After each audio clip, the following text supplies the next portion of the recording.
I'll call the meeting to order. This is a regular meeting of the Allendale Land Use Board, in which formal action be taken on the items listed on the agenda and upon any other matters which may properly come before the Land Use Board. The requirements of the Open Public Meetings Act have been satisfied through posting on the public bulletin board in the municipal building and the borough website, and by publication in the record on January 31st, 2022. Copies being sent to the Ridgewood News.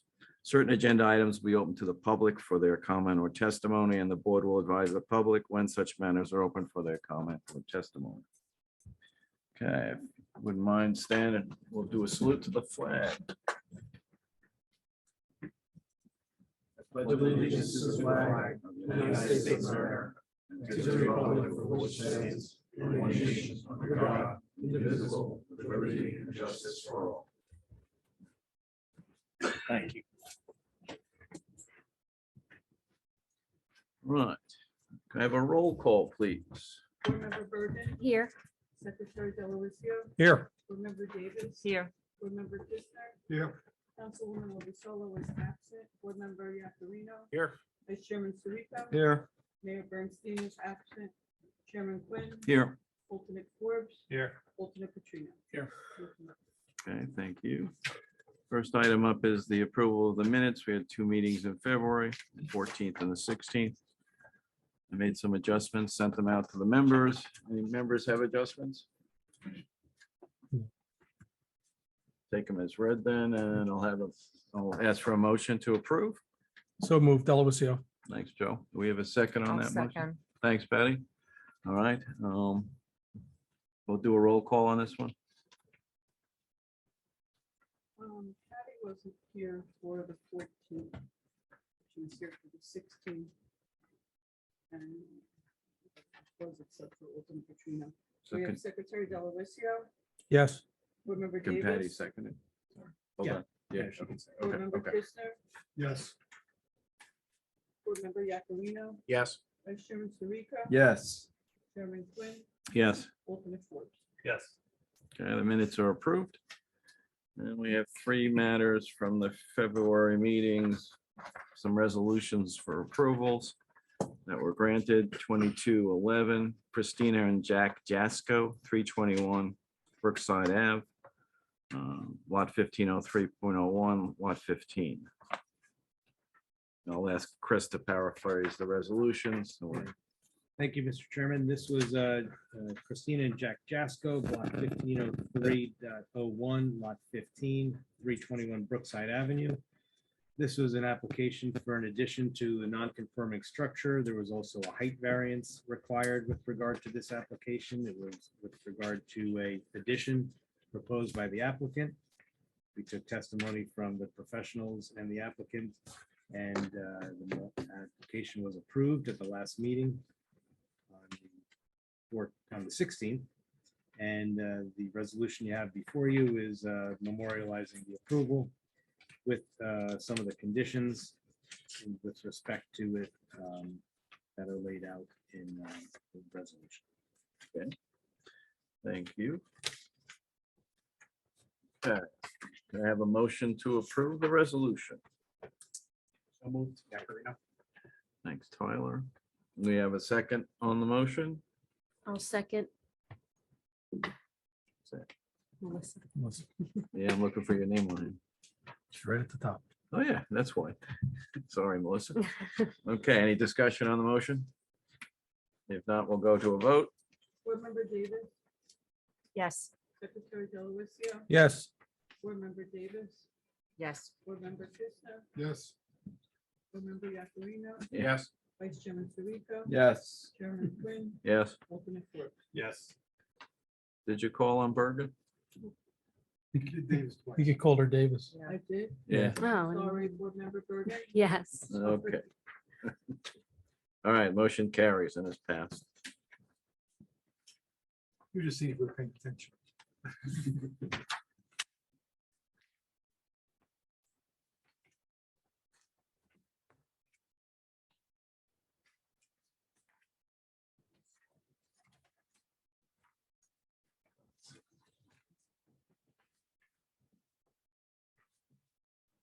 I just didn't mark the absentees. Yeah, Phil, just- you can do that.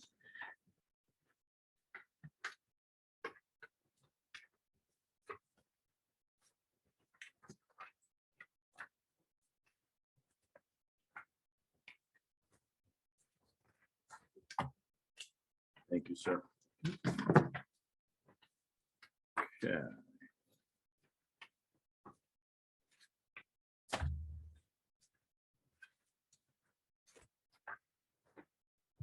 Next matter. Resolution 2212. Thank you, Mr. Chairman. This was the resolution for Lori and Sina Shikari, Block 203, Lot 8, which is 81 Fairhaven Drive. They were seeking an addition to their home in the AAA residential zone. They're on a corner lot. The house is located off-center on the lot. And in the light of the addition, there would be a enhanced side yard setbacks, which would encroach 3 feet on the left side. Testimony was presented by the applicant and the professional. And the board determined to approve it, subject to conditions as set forth in the resolution. And this is the resolution. Chris.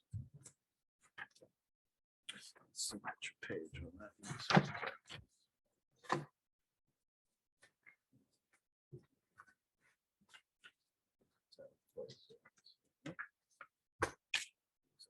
Okay, we have anybody would like to present the motion for approval? I'll make the motion, Delavatio. Thank you, Joe. We have a second. Second. Was that Tyler? Yes, sir. Thank you, Tyler. Any discussion? If not, we'll move to a vote. Board Member Bergen, Yes. Secretary Delavatio, Yes. Board Member Davis, Yes. Board Member Kissner, Yes. Board Member Yakarino, Yes. Vice Chairman Sirico, Yes. Chairman Quinn, Yes. alternate four. Yes.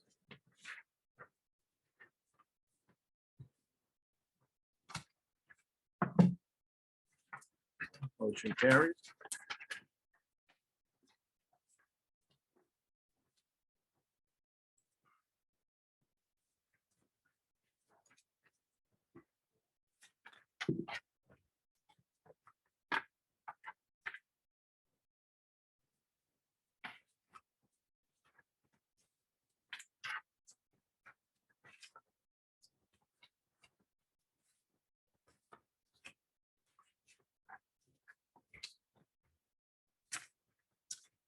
Thank you.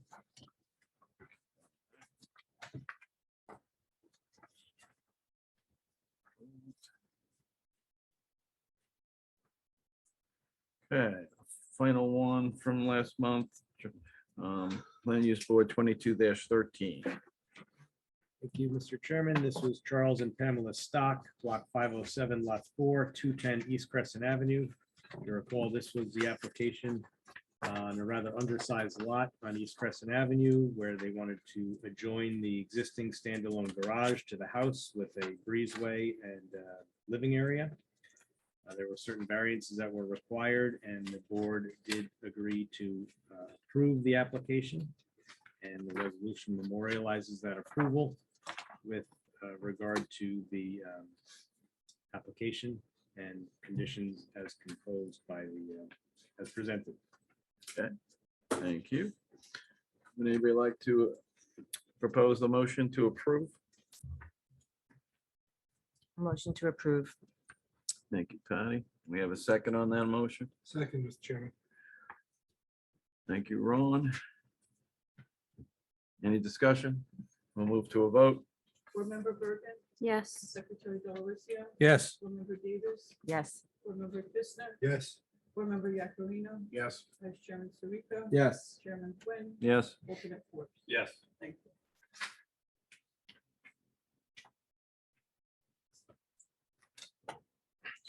So, all right, that carries as well.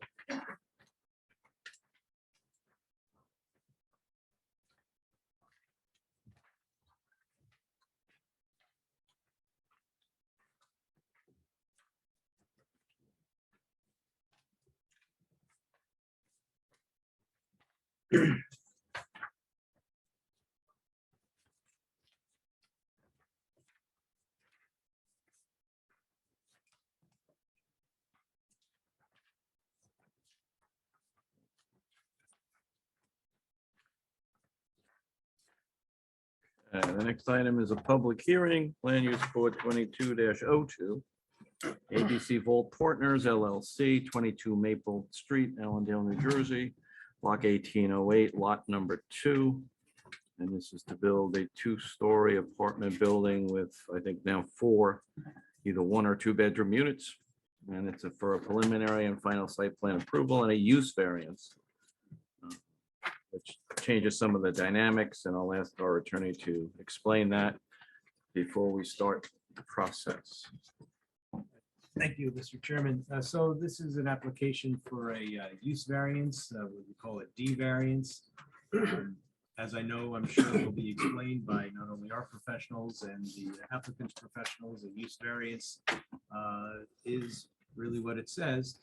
That, the use as proposed residential is not permitted in this commercial zone, which is the C1 zone, and where residential is only permissible above the ground floor. And that's what is existing in Allendale variance now, Allendale ordinance now. So the applicant has the burden to prove that there are special reasons which would allow such a deviation from the borough ordinance, which would include the positive criteria, meaning it would advance zoning in some way and be beneficial to it, and particularly fitted to the location. And it would also have to meet the negative criteria, which is so that it wouldn't have any negative impact upon the zone or the public good. As part of the application hearing, proofs will be presented by the applicant and his witnesses. Our planner and our engineer are here as well. They have prepared reports, which I know the applicant has received, and I'm sure they'll be able to respond to some of the points in there. In order for this to pass, since it is a D variance, it's called an enhanced proof, and 5 affirmative votes are needed of the 7 voting members who are present. Since it is a D variance, the representatives, and we are a joint combined board, the representatives of the governing body are not present and are not eligible to vote. So the 7 members of the board who are present, not including alternates, 5 must vote to affirmatively approve if the application is to be approved. Okay. Anything else like me to add? Does everybody understand that on the board? Good. All right, and we'll, I know we had talked in February that this, the publication and approval and the notices were efficient. Yes, the notifications were set for February, and at the request of the applicant, the matter was adjourned with no new notice required, since we did make a notification at the meeting on February that it would be carried to this meeting. And I think at that point, we're ready to go. proceed. Jurisdiction is proper, and Mr. Kelly, you have the floor. Mr. Chairman, members of the board, Kevin Kelly from the firm of Kelly, Morano, Tuckman, in Maywood, New Jersey, on behalf of the applicant, ABC Wall Partners, with regard to the 22 Maple Street site. As was correctly summarized by Mr. Bada, this is a use variance with some related bulk variances, wherein my client is seeking to put in a 4-unit apartment building. We had initially proposed a plan for a 6-unit building, but this is a unique site, which I'll address in a moment. And after reviewing the commentary from the board engineer and the board planner, my client went back to the drawing board, so they can try to address all the concerns that they had. I'm happy to report that we've eliminated, I believe we'll present testimony that we've eliminated the parking variance. There was a slight parking variance at the outset as we initially had proposed the application. In addition, we have a variance with regard to the rear yard setback in terms of the bulk variances. And then obviously the use variance. As was read by the chair, this is in the C1 zone. It's not ordinarily permitted unless it's above a retail use. So this proposal is for use that is allowed in your zone. Although there are conditions, and we can, that's why we're looking for this variance this evening. The site is unique. Assume the board is familiar with it. I've submitted photos as part of the application, and you will know that it's the drive-up location for World Bank.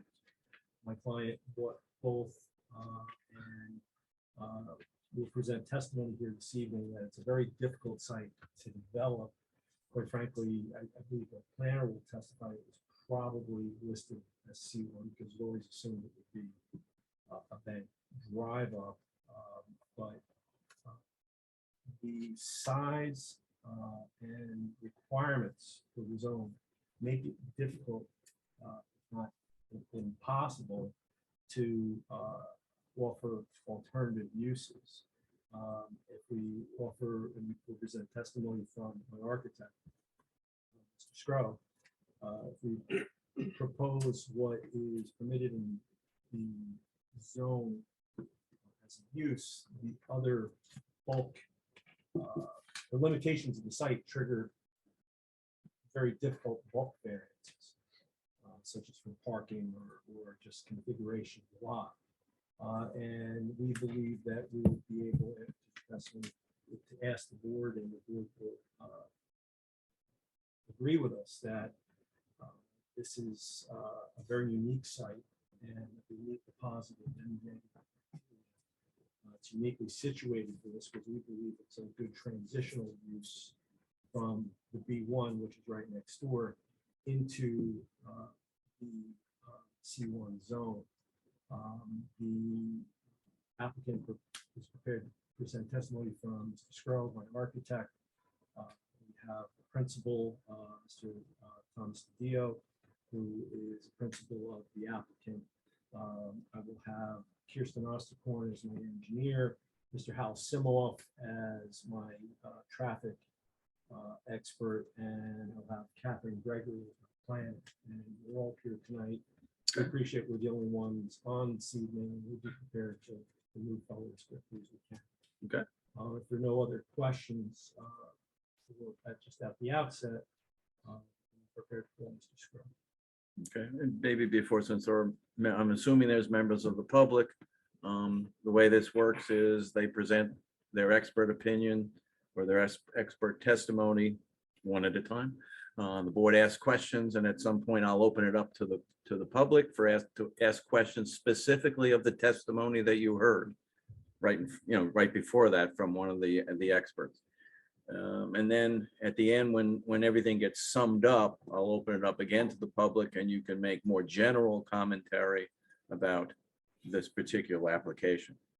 So there are limits, and we will limit you from the dais if you wander off course in questioning the expert testimony that you heard. So I just want to sort of set that out as the general parameters. But with that in mind, with that done, carry on. In terms of logistics, do you want the witness here, or would you prefer the witness at the council table? Probably at the table because the microphone is there, and then we can get the recording All right. properly, and anybody who might be listening in virtually. Yeah, be my Volume is guest. slenderizing, so. I look better in front of it, behind the phone. No problem.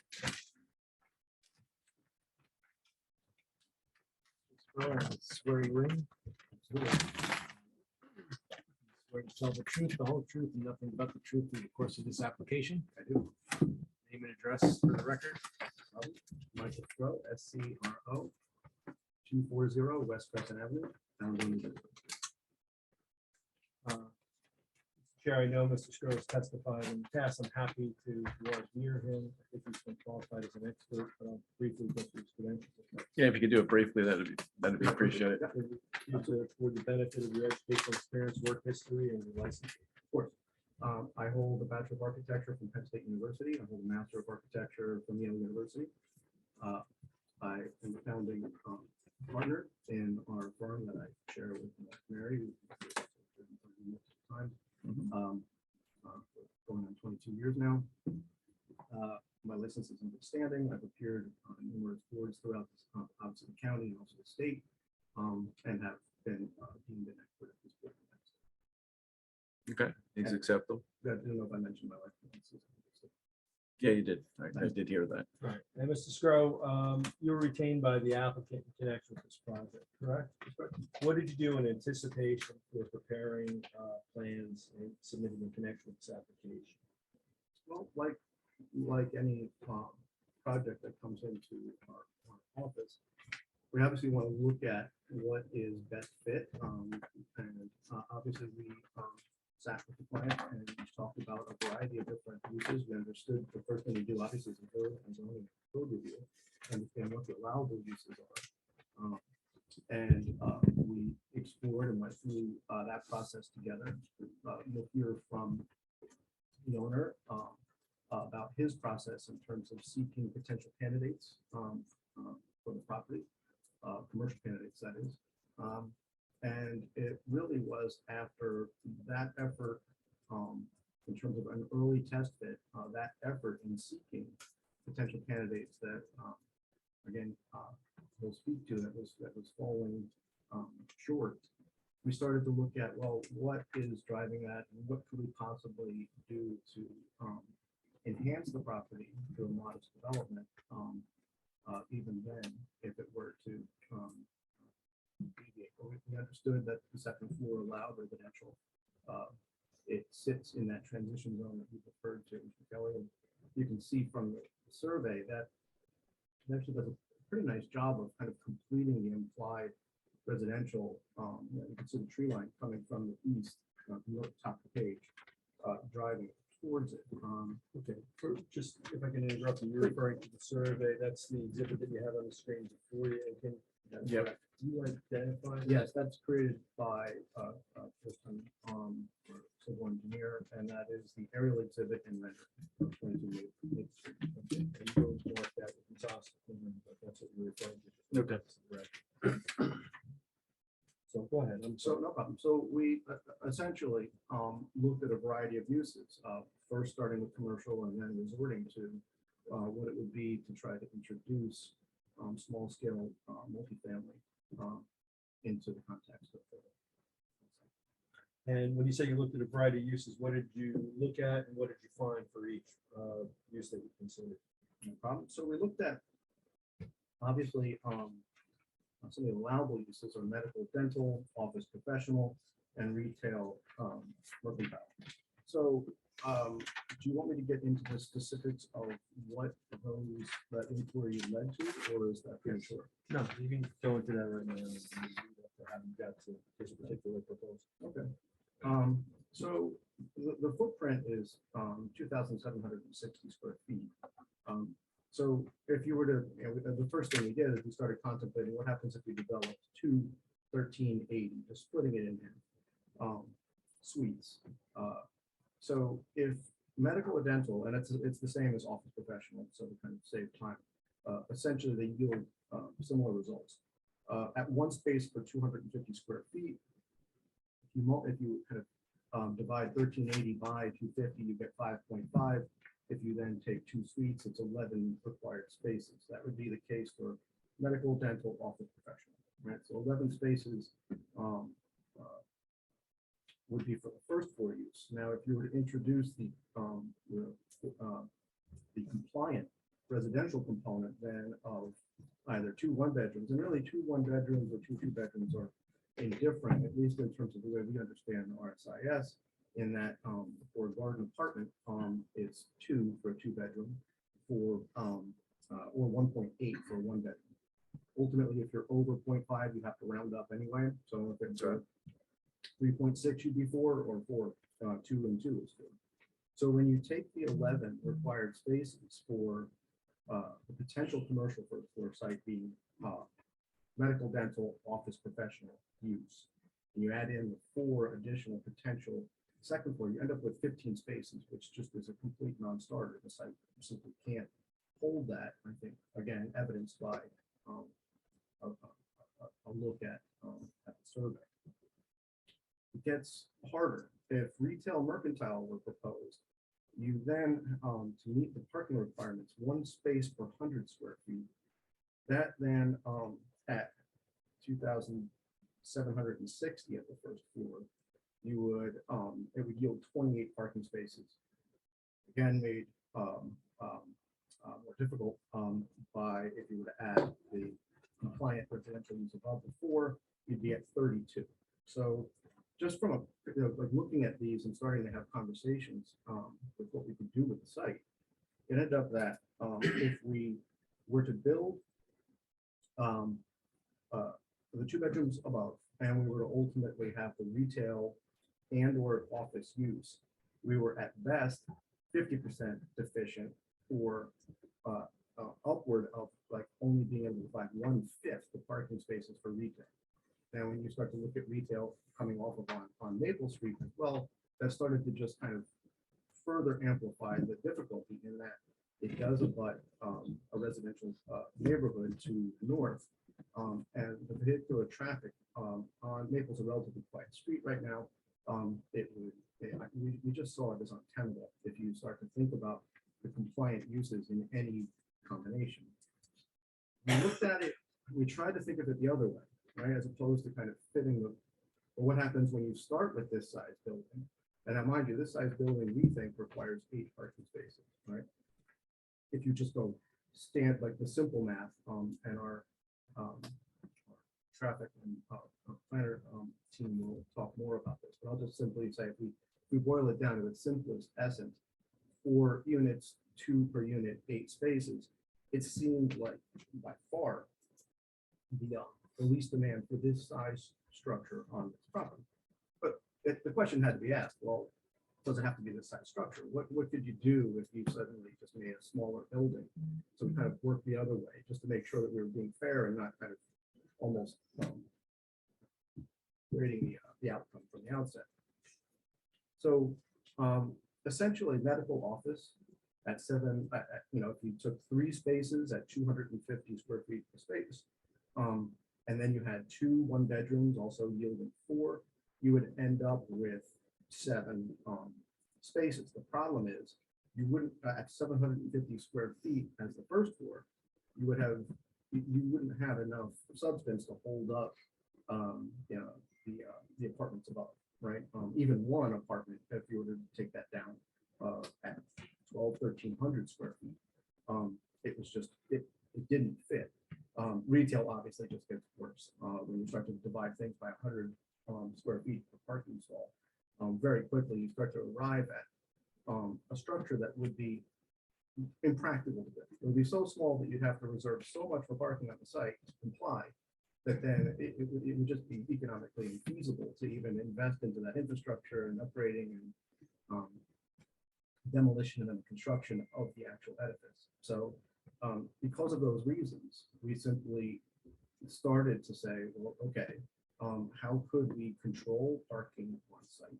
How could we control and mitigate and minimize the number of trips?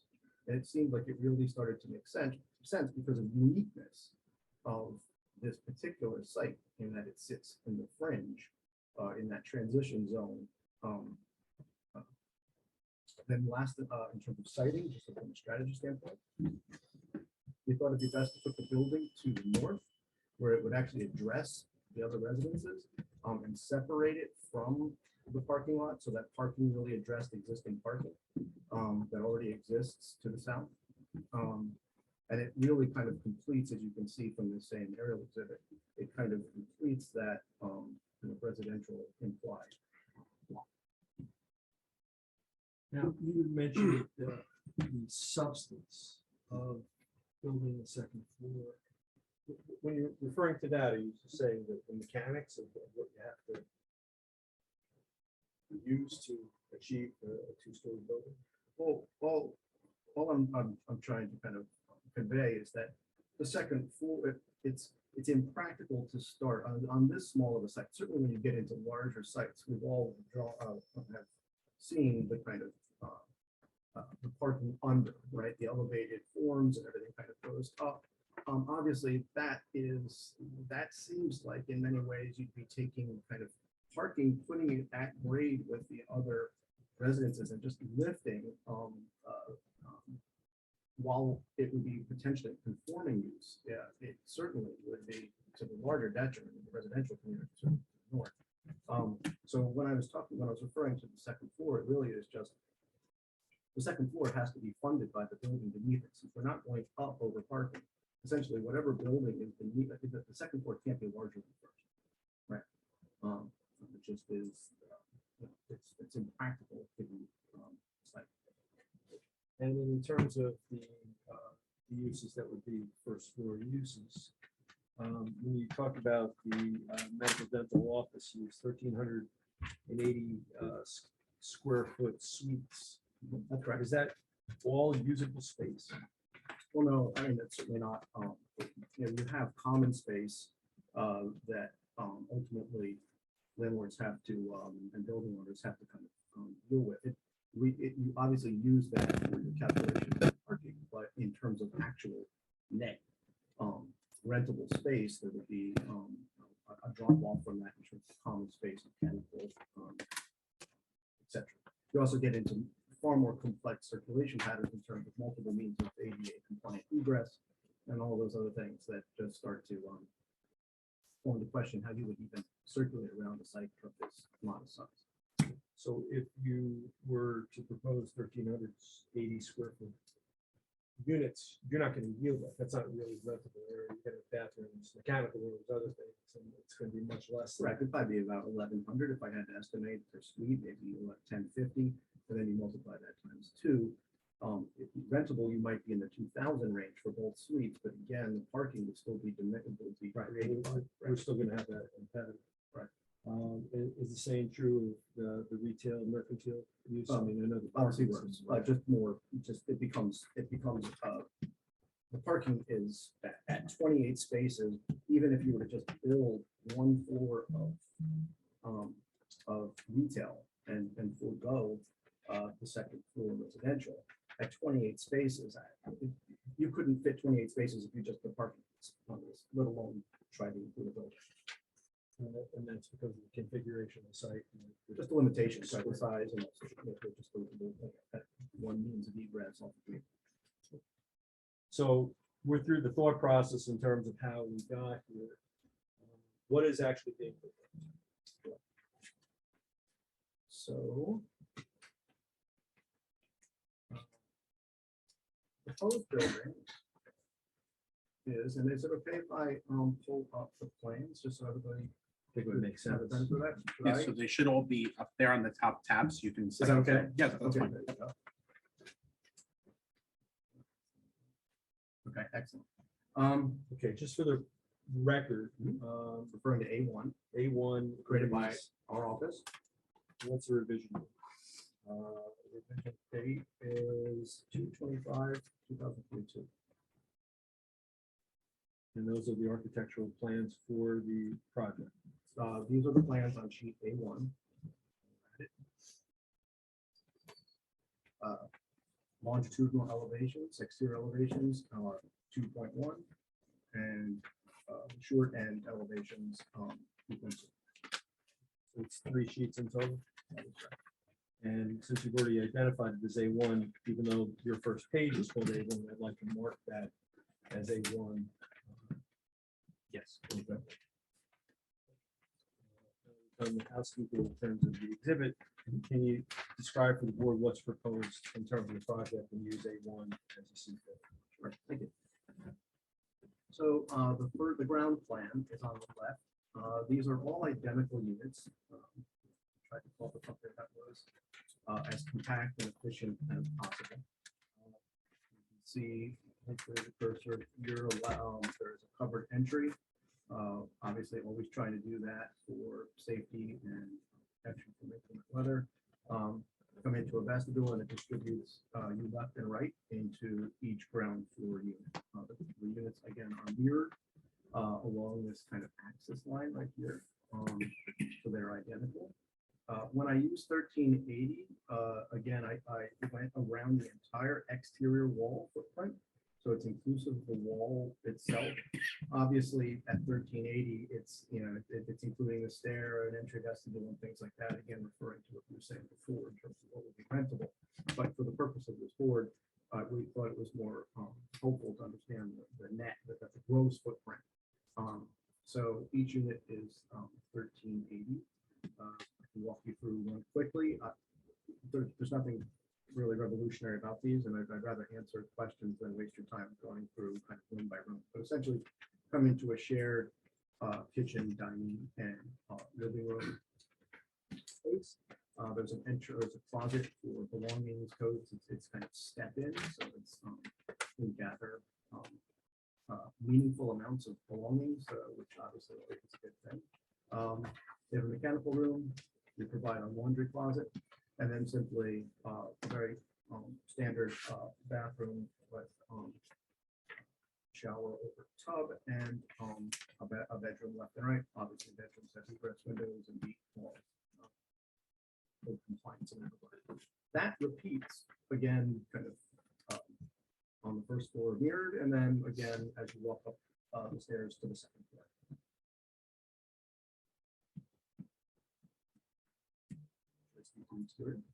Sure. Describe the outside. No problem.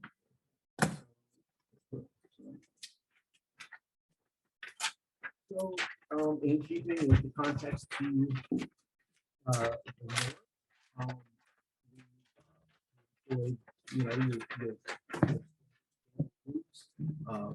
obviously with kind of very meaningful pitches, you can see that also kind of street facing. Try to add additional kind of broken down forms along with kind of these smaller piece here, kind of front and back, just to try to help create more visual interest and scale. Same thing on the lot side. Portico here. We've introduced also some very high quality, low maintenance materials. We're proposing party board clapboard siding, AZEC trim, stone veneer, thin stone veneer, and then we've got some standing seam metal roof accents. The same, like as you would see in typical to all the projects that we try to bring to town. We also wanted to try to tie in slightly more modern and just kind of acknowledge that it is on kind of the that transition zone. So we have these kind of AZEC slat details, which I think will give some visual interest with shadow and texture. You can see it here in the rendering, how it actually casts the shadow and gives the building some further dimension. The windows will be a mix of casement and double hung. Obviously, casement typically where egress is needed. Kind of get a sense of the scale and such. So it's a building that can kind of stand up to the buildings to its south, but at the same time is we feel a very polite and considered neighbor to the residential properties to the north. Okay, and you just switched over to, for the record. Sorry, yeah. A different exhibit. What is that exhibit? Apologies. This is the street view rendering in sheet A 3.1. Again, when it comes to these renderings, they're kind of artistic interpretations. It's trying to show the general coloration. They're not, the windows will be darker but not black. Just so that there's less contrast, just a softer palette in the kind of pale gray neutral tone. The stone would be the same thing as would be the painted clapboard. And Mr. Kelly, I know that's identified as A3 on the. He's referring to that. I was just going to get to that. So, and the revision date of that is that is also February 25th. so if we could mark that as A2, Correct, which is right. the architectural rendering, even though it says A3.1 on the record, that's the exhibit that he used for his plan. I assume because that was part of your overall presentation. Right. But in terms of exhibits, that's A2. And we want to look at this for me, this is the last kind of exhibit. So A 3.2 is just a close up of the entry portico, gives a sense of maybe some of the detail of these kind of AZEC slats that I was talking about.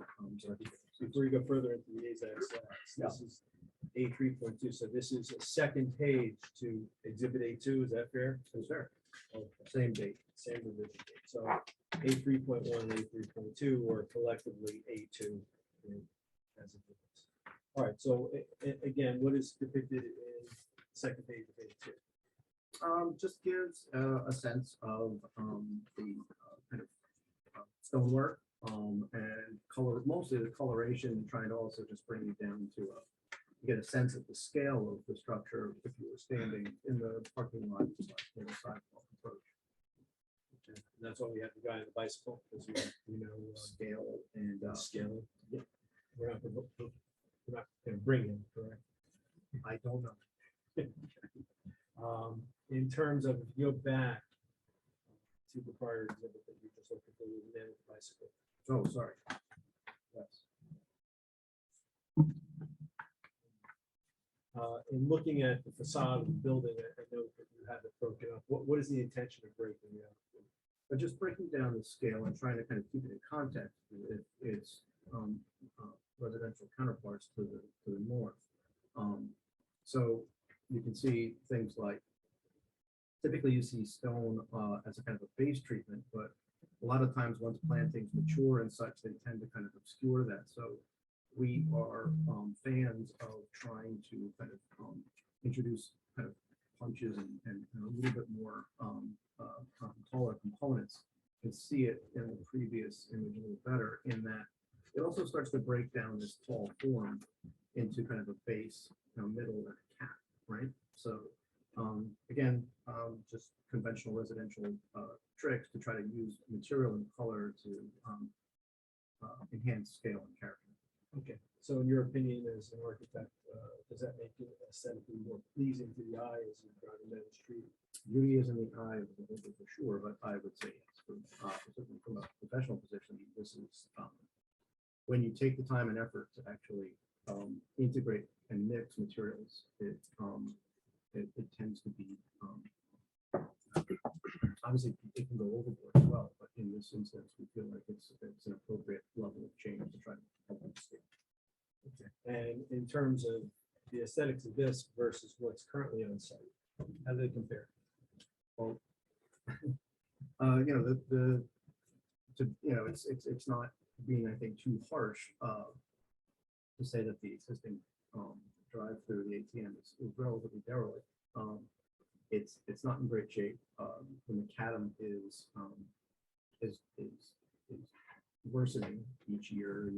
It's prone to weeds and other kinds of things. So certainly, again, thinking about why we cited it this way, where the parking lot would back up to the parking lot to the south, which would be the stores on East Allendale Road, to the backs of those buildings. We tried to kind of help reinforce the context of this transition zone, where essentially this building is very clear as the kind of end of the residential in terms of what you would experience as a neighborhood, aside from actual delineation of. So you're going from B1 to the proposed building to parking lot into 10. Back end of the back of the building, so it face onto Main Correct, Street. correct. So, but the parking lot backs up to a parking lot and it's consistent with the same use, correct? Correct. In terms of any lighting on the building, have you proposed any lighting? So there's no, from our perspective, there's no required, let's call it, projected lighting, right? We simply, obviously code requires lighting at all entry and egress points, right?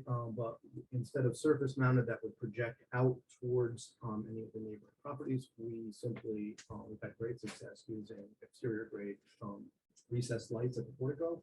We just have some very kind of soft down lighting that will help create a safe, well lit environment at the entry, but certainly not project any visible light source to on the side. But in terms of fire safety, are these fire rated, are the building walls fire rated, are the windows fire rated? No, it's the residential standards don't require a two-story structure to be fire rated. So This obviously is better practice. We're proposing to use 2x6 construction for the exterior walls. It's going to perform for energy standpoint in a really an outstanding way. A responsible addition. Also, attractive addition. And also just, I should say that we are not contemplating a basement space. So it remains to be determined, should the board look favorably upon the project, whether it would be slab on grade or wall space. But ultimately, no basement is, that's why we're carving out mechanical space within the units themselves. Okay. And no roof factor. Let's see my next question. In terms of the units, they're all going to be internally contained. You show the two compressors on the rear. Is that correct? Well, they'll have to I believe there'll be 4, because each unit will require a compressor for HVAC. Likely, and again, still remains to, it's down the road for sure in terms of those conversations with the owner. At this stage, it's premature to work through too much of that, but certainly the mechanical rooms are sized to allow for domestic hot water, heating, cooling, sub panel, etc. Is there any signage proposed? To the best of my knowledge, no. So we could just identify the building with a street number, correct? That would be correct. And probably broken out by A, B, C, or however that would be worked out with the post office. Speaking of the post office, is there going to be any kind of external mailboxes, or it's all going to be internal to the building? There is enough, given the fact that everyone shares. You could mount them because this is a little bit wider, right? We obviously did not make these stairs just minimum. We are my son joining the junior firefighter in town. You ultimately start to kind of think even more about these kind of things in the sense of like extra wide stairs for emergency services is nice. So this ends up being over 3'6" for each staircase. We could mount interior 2 and 2, one per door, or we could simply, there are some very attractive options that are non. There's 4 units. You get 4 surface mounted exterior mailboxes, but that's easier for the service. But it's not going to take up more room on the site. No, there's no stanchion or any mounted mailboxes. It would be surface mounted. And these units are big enough where they can just have the garbage like anybody else would have in their home, just a garbage pail and bring it outside. So we don't need any kind of garbage room. No, shoe or no, it's way too small. And there's no necessity of elevator, is there? No, not far. I'm talking about a relatively small building. Absolutely. Again, I think it was able to put this 2760, so we're talking just over 5,000 square feet. There are a number of houses that we've worked on in town that are compliant in their zone that are, 6, 7, 8,000 square feet. So certainly from a massing standpoint, it's not a big structure. Okay. And in terms of the rear view of the building and the side view of the building, it's in the front, but you broke that up to the extent you can. Well, I give Tom credit. We initially really cut because there's a heavy tree line along this face and it's relatively low profile. We had just a simple roof line and we did not suggest initially any stone veneer. And it was important to him to add a little bit of visual interest to this facade, like the neighbors to the north. So this is not livable space, but it is front and back on the eastern and western ends of the building. We have some gable dormers, and then obviously introduce stone veneer and a work table. Okay. So is it fair to say you haven't designed this where there's a good side and a bad side? There's architectural detail all around. That's a kind of a firm MO. I mean, obviously, we put a lot of attention into all sides of our residences that we work on. So this is And you can see here, I mean, obviously, street facing versus quote unquote rear are articulated in identical.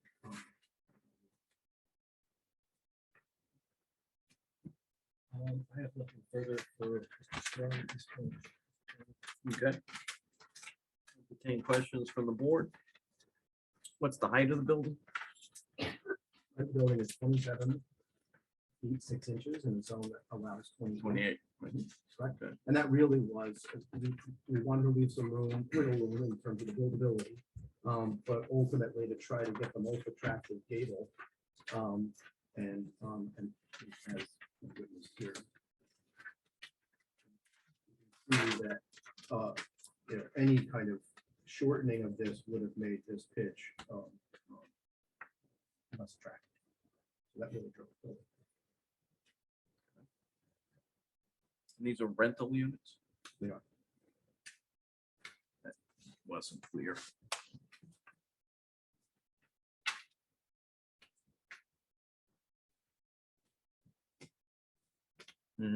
One or two bedroom? 2 bedroom, all 2. That's what you're going with, old 2 bedroom, because it drives some of the parking from what I understand. And I'm sorry, Mr. Chairman. So the thing is, I can help with that. And again, I think like certainly our parking consultant will talk to this. Right.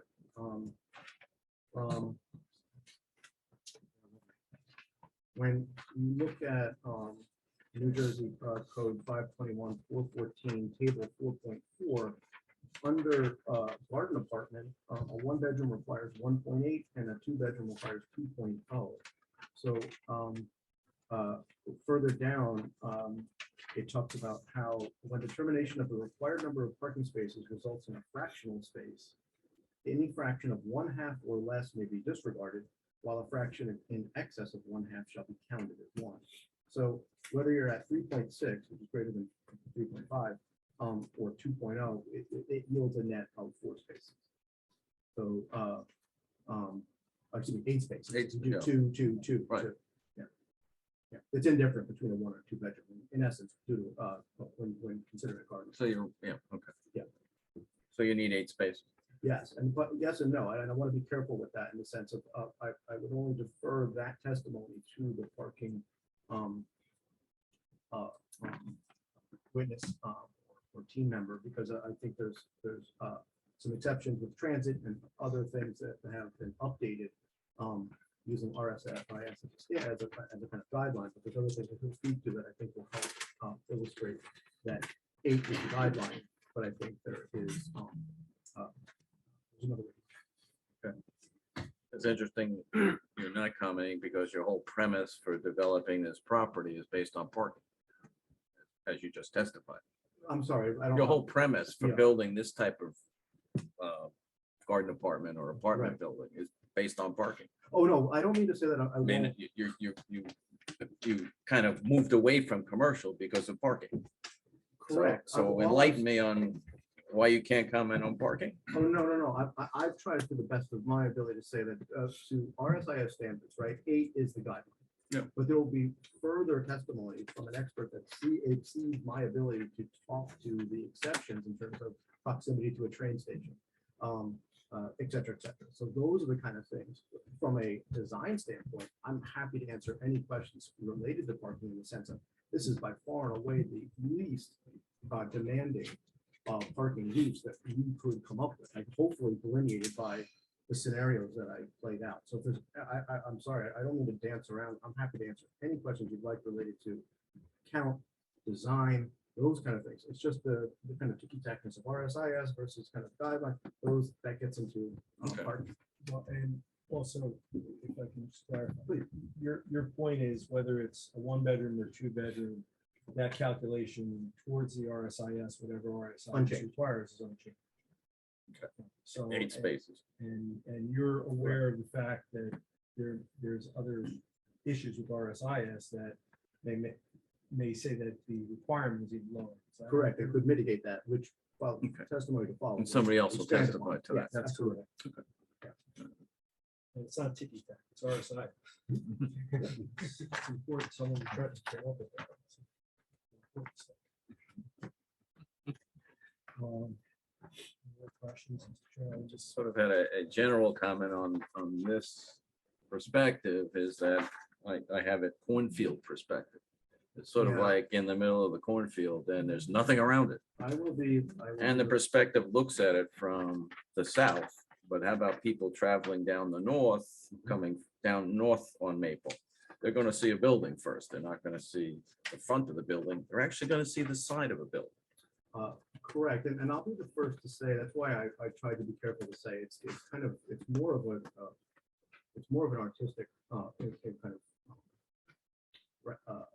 interpretation, because the problem with rendering software in general is you start with this infinite computer plane that is empty, so you Right. drop the building on, right, and suddenly it's like, it looks like you're playing a Sims game. It's tricky. You don't want to necessarily overcommit. We've had it in the past where we've really put a lot of landscaping in and just to try to define a boundary. And then we've had boards say, so do you plan on putting in that many trees, right? So the thing is we wanted to try to kind of give the sense of parking related to building. I would love to be able to get to the point one day where we have enough frankly, time and feed to kind of render some other buildings in context, but I can't build every building next to it or around it. So we really wanted to try to kind of, and we took this view strategically so that it at least give a relationship of the parking. Obviously, imagining that parking is to the right. Correct, yeah. So, yeah. Got that.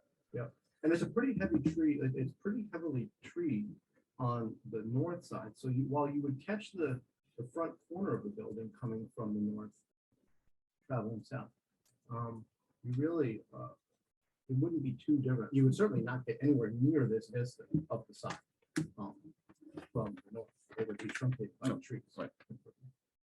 Is it possible to add any kind of detail or planting on that side? Absolutely. And I would say that the civil engineers could talk to what would fit within the buffer and all those. Break that up a little bit. Okay, that would be appreciated. The other thing is the building doesn't front on the street. Can you talk to that at all? Because there is an ordinance that requires that. Yep. So ultimately it comes down to, again, one of the irregularity of the site really starts to get you kind of when you see the building in context. I'm now referring to the aerial exhibit and rendering again. Okay. If you try to split the building in half to create a corridor that could get you to the rear unit, you end up, and or if you were to try even to create a side hall, that side hall, you would be doing a lot of detriment to the overall layout of the building to try to simply check a box at the front facing door, simply because that would either take out natural light to the unit itself on whatever corridor ran east-west, right? Or worse, you'd render it impractical if you put the you couldn't. It's too narrow of a building to put a double loaded corridor down. So it is the most in the effort to try to create a footprint that was sensitive in scale and size. Certainly, the most efficient layout was to move the entry to the side. But obviously, we would plan on connecting to the side wall pathways. And I think it'd be a very clear, you would know certainly, and that's again, from the render, you know where it is as a cube. But the residents of Maple see the side of a building to the front. When they look head on, anybody looking head on will see the side of a building. Yeah, and I think that's one of the reasons why we really tried, and obviously it's open to interpretation. All right. Thank you. If this was just simply blank and you took these windows and kind of in a very kind of vanilla way started to actually just paste them along as a singular facade, I think you could argue that the building would then look like a sign. But in many ways, we tried to kind of break the scale down such that you would imagine something along those kind of this forward-facing form could very easily be what would conventionally be an entry, right? Obviously, there's not Right. anywhere there for practical purposes. So you have right? those build outs, if you will. How How- 2 foot, 2 inches. Okay. Yeah. To kind of make it look as if Exactly. To try to there's an create that impression entry of or a that- front that's- to that's the exactly- building, when the building really is the side. That's exactly it.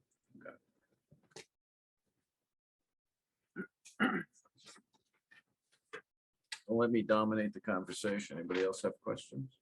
I have a couple. Hi, Mike. It's nice to see you. You always see me. She's the. Smart man. Just a couple of questions. You mentioned about the AC units.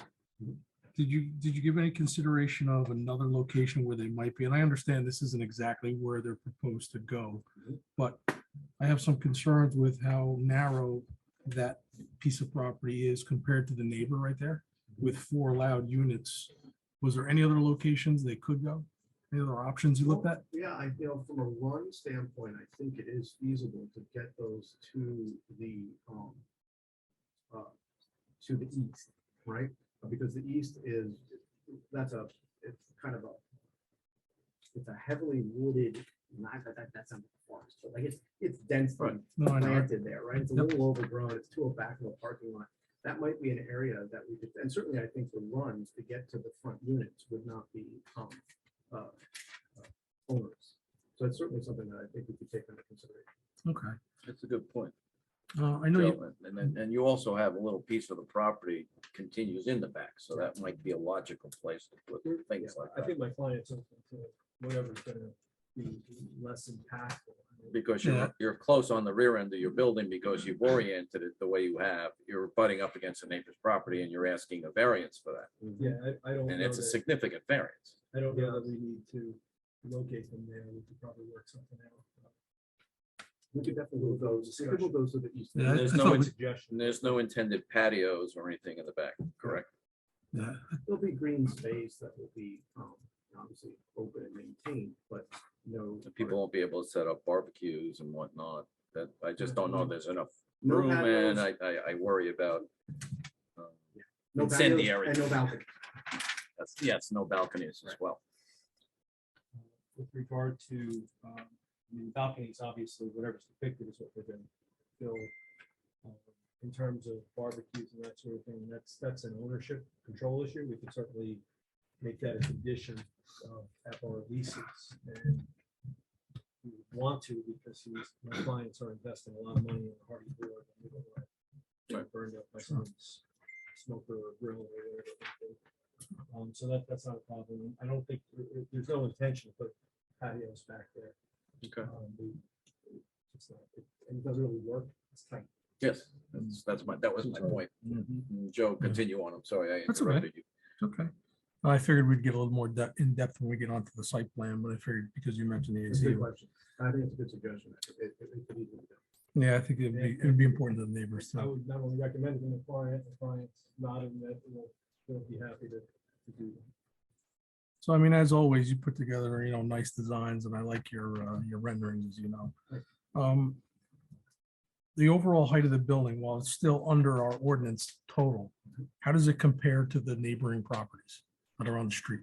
Yeah, so that's a good question. So the thing is if, it's strange because it actually does sit a meaningful distance away from the buildings that front.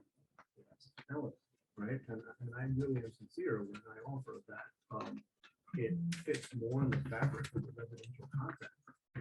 Then, so like, I don't think you can really have it both ways. You can't say, well, compared to the AD&G, it stands up perfectly because the AD&G is, pre-existing non-conforming structure, right? But it actually does, a lot of the homes to the north they're amply sized. They're quite nice. They've got very similar characteristics in terms of gable roof lines, broken down scale. And I think aside perhaps from the one that's immediate to the north, that is a little bit smaller and lower, for the most part, the context and the fabric of that is relatively consistent. Certainly, I mean, put it this way, with the residential standard in town being 35, right?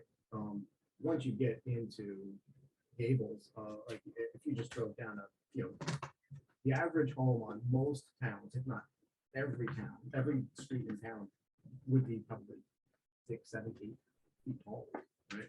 So I think like scale doesn't concern me too much. If anything, we kind of talked about, gee, it'd be nice to get a little bit more pitch, and we just said, like, we're not going to see any variance, right, just for the sake of that. But we feel confident that's a pitch is enough. I was just curious because I know Kevin mentioned about the, seeing the size of a building.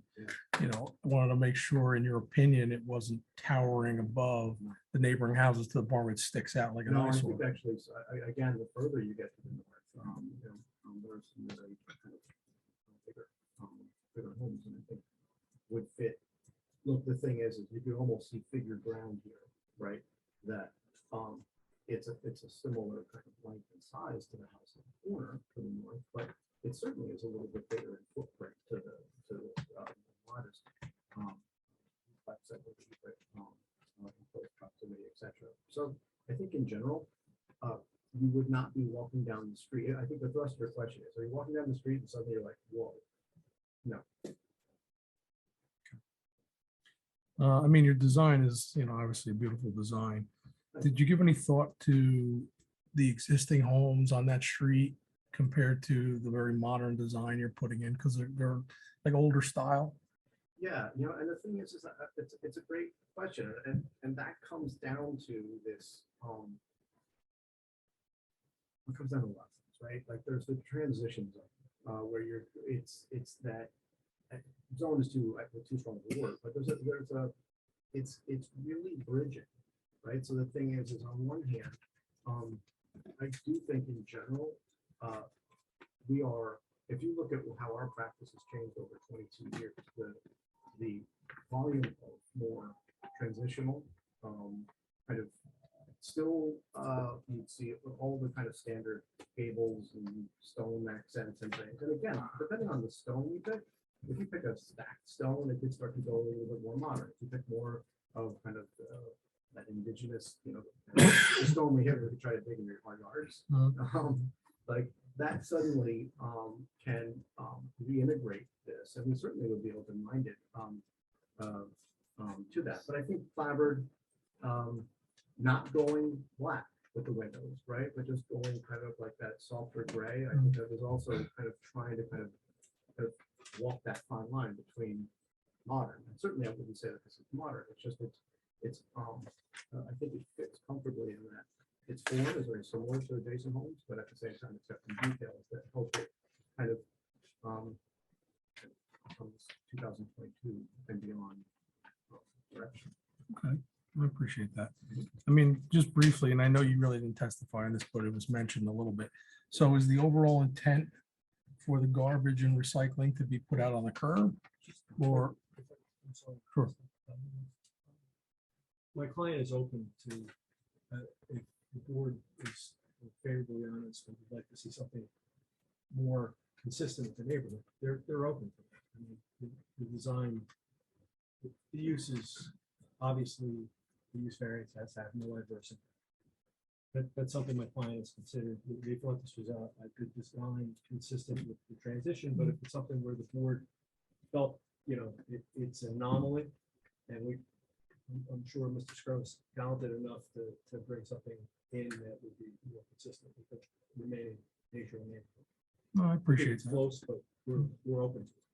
Yeah, no, my question wasn't directed at that. It's more of, I just wanted to know the thought process compared to the neighboring properties and the aesthetics, and make sure that that was considered more so than negating to change it.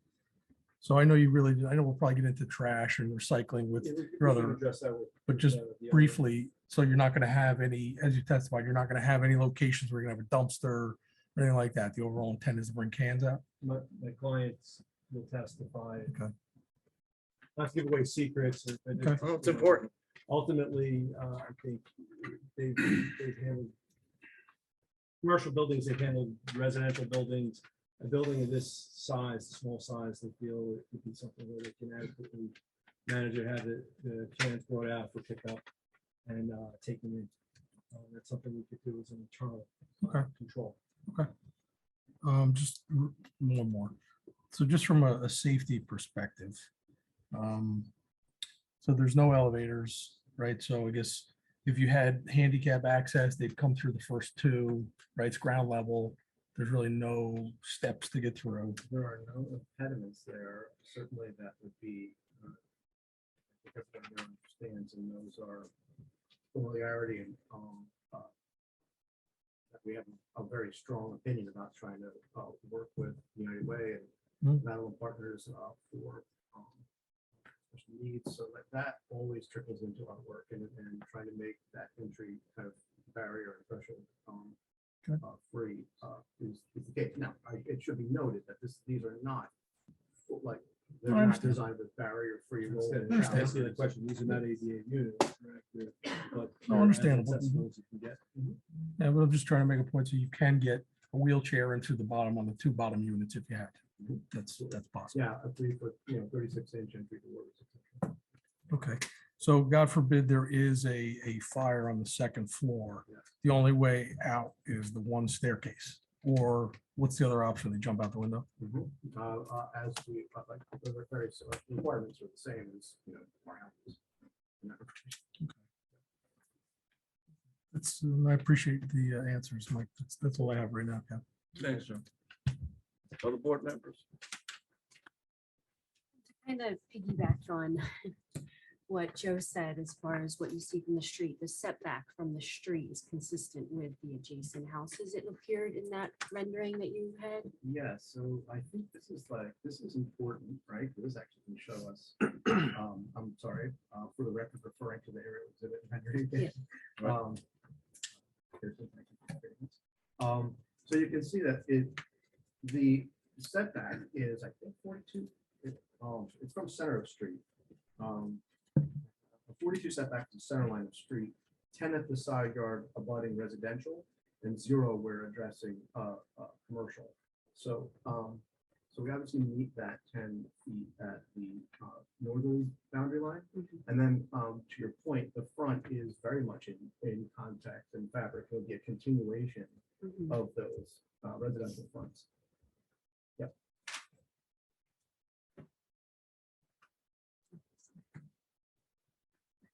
Oh, I thought somebody else was. Chairman, question. Chairman, Oh, sure. Just for clarification purposes, the separation wall you're saying doesn't have to be fire rated? Well, obviously, you're going to, like, there's a difference between kind of a tenant wall, right? So it's not like a townhouse where you would need shaft wall. But it's not it like a is duplex? but between the units, you do have, obviously, the assembly is going to meet code in terms of demising, right? So, I mean, because typically the sheetrock in that area would be double faced on each side. Is that Right, and not I the think, case? I believe, and I can look into this, certainly the answer would be that we're going to make sure, right now, we're kind of going through, kind of laying out from a zoning standpoint. We would go through and do a full code review to make sure, obviously, we're looking at anything in town to kind of meet those codes. But my understanding is there's a difference between a kind of a townhouse and a shaft wall, where essentially you install sheetrock already between on the inside, right? Then the stud comes, and then when you're done putting in your infrastructure, you sheetrock into the units. It's essentially a double sheetrock wall. I mean, right? for fire one and for safety too. I mean, I don't know if you'd want just 2 pieces of half-inch sheetrock between you and a potential. If I could jump in with a surprise to Mr. Scro, my client just indicated that, given the safety concern, we'll sprinkle the building. So, address that. As a condition of approval. And then just to go off of the AC and the noise, is there any anticipation of any type of generators in this project? Ever?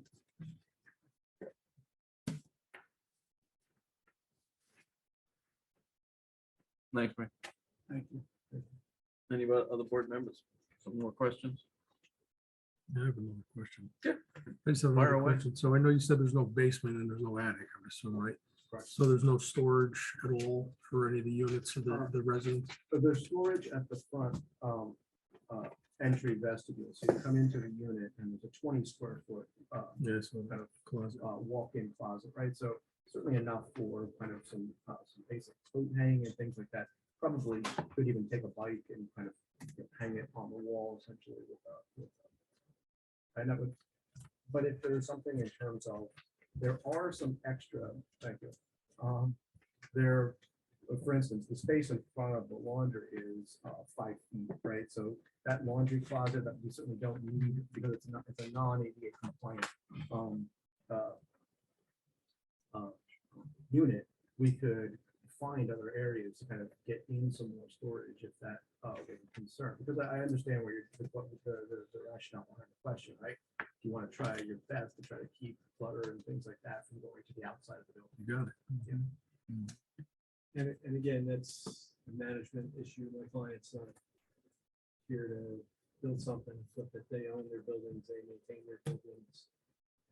And we are happy to condition the lease that there be no outside storage, no deck boxes, no bike racks, anything like that. The board might have concern with, we're certainly happy to address.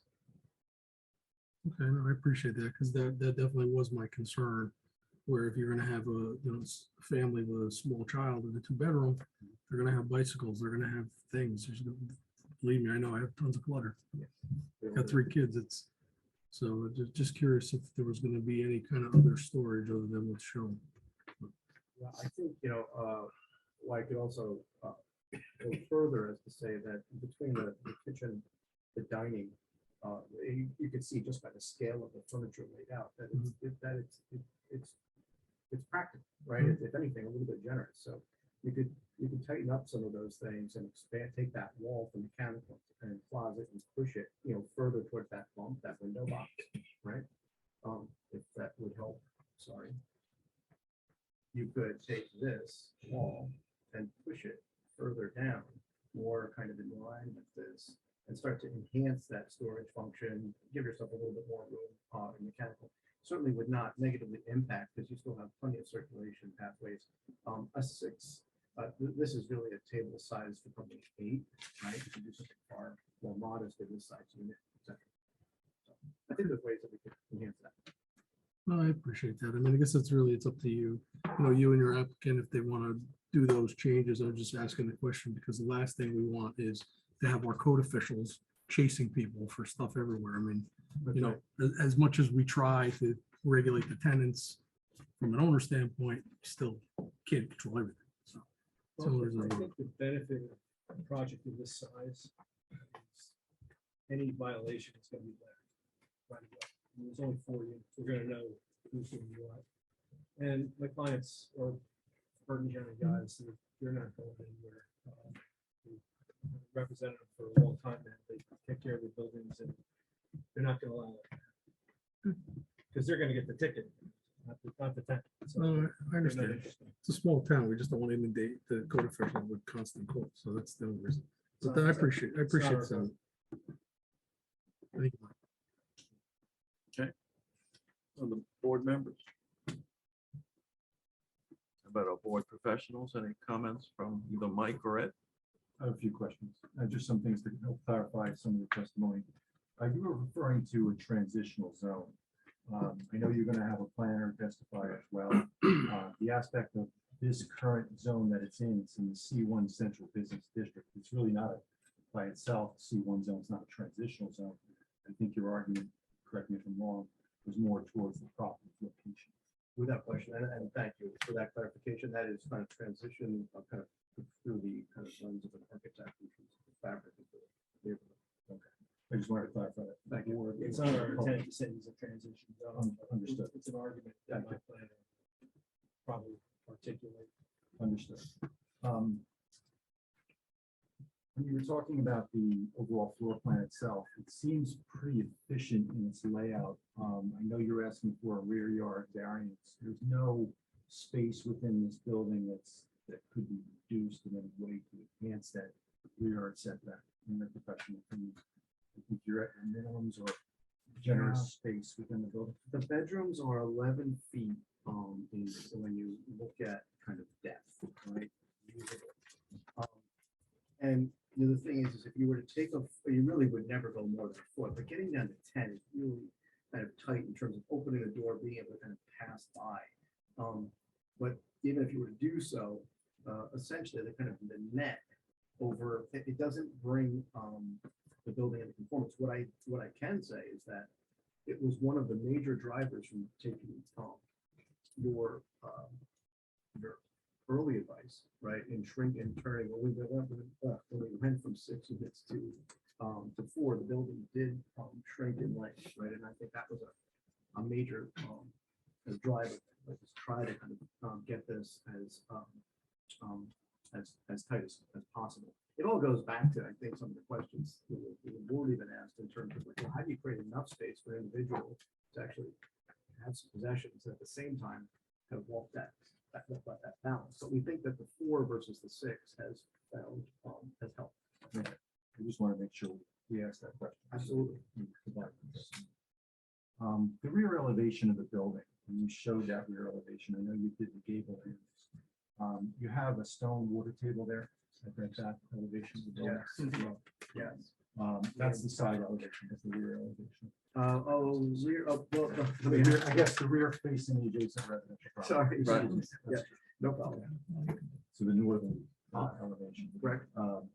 That will be hardy plank. It's not very clear, I guess, on the resolution of the screen, but there are. Yes. It is hardy plank, AZAC trim. There will be, because those are largely bedrooms facing that facade, right? Those, it also worked out really nicely that it tends to be kind of quieter use immediately adjacent, and also so those are casements, just so that we meet the 5.7 square feet of egress. So yes, AZAC trim, lifetime timberline asphalt shingle. The AZAC kind of details up in the gables the same way that we're trying to treat, just to not privilege one facade over the other. In this exhibit, you broke up the front facade rather than sort of the rear facade. I know you get added the gable ends. Is there any way of changing the siding? Does it make any sense to break up that unit so that the facade? Totally Just an understand, but idea. I absolutely respect the question, and I think, like, put it this way, the answer certainly is always yes, right? You can. How to? Do you interrupt? I mean, there's lots of things that I can talk about with my client. I leave that to your expertise. Yeah, I just wanted to maybe throw it out to the board if you felt the same way, or if there's something you might. Yeah, it's a fair question. I think ultimately the fact that we're using a superior siding product in hardy over vinyl, and that's not to dismiss vinyl. Vinyl's come a long way, but I think it still is from a longevity standpoint, it still maintains an advantage. These kind of details, I think that thinking about someone in the second floor of their homes adjacent to the north, kind of catching some of those nicer details up high. Again, we talked about it that the base planting sometimes obscure a little bit of this, but I think in general it's not a dynamic facade, but it's also not a blank one. The dormer that's shown in the front of the southerly elevation of the building, that's really a false dormer. False dormer, just to try to help it on the second floor. 0. We talked about storage as well, and I'm not sure you can do this, but I've seen in other designs where if you went back to the floor plan, thank you. If you look at the staircase, at least on the first floor, obviously you have a staircase going up. Is there the ability to put anything underneath the staircase? It's a good question. Does that run into issues from that code standpoint? Fire separation gets trickier. Simply because it's nice when you can kind of keep your demising walls stacked and clean. You'll notice that we actually have we can expand the storage. We looked at this and said, well, sometimes it's hard when you have a pair of doors. We've all seen those in our homes, right? We have a closet that gets really deep in one side. The kind of practicality of that, but we could split that up and perhaps maybe create a smaller linen or just other kind of belongings, so that it sounds like we're really kind of talking about kind of modulating down to kind of square feet to really extract any kind of storage. So if we're, in lieu of looking under the stair and the complexity that would bring, I think instead we can kind of take these kind of dead zones and maybe throw that back into the units. I was thinking if anything like storage. Yeah. That's an idea. Yeah. When you talked about parking ratios, I did want to point out to the board that we had an error in our table, in the zoning table on page 3 of our report. I noted a 2.3 parking ratio. That's relative to the townhouse. not relative to bar requirements. Okay. As the applicant just indicated through testimony, 1.8 regulation trees. Therefore, 8 parking spaces. Per bedroom, 1.8 per per, bedroom, or or for one two bedroom. 1.8 per 2 bedroom. Okay. He testified that was a 1 bedroom and 2 was for 2 bedrooms. Yeah, Oh, that's, two, excuse me. Yes, right. Excuse me. Sorry. so we're back to. I just wanted to clarify that. Yeah, okay, that's what I'm understanding, so I don't want to make We're sure. gonna round up anyway, so- Yeah, you, We're correct. still at the 2. We're still, and we're still at 8 spaces, but we'll talk about that later. Exactly. but not really. Okay. My last question was, there are no affordable. Correct.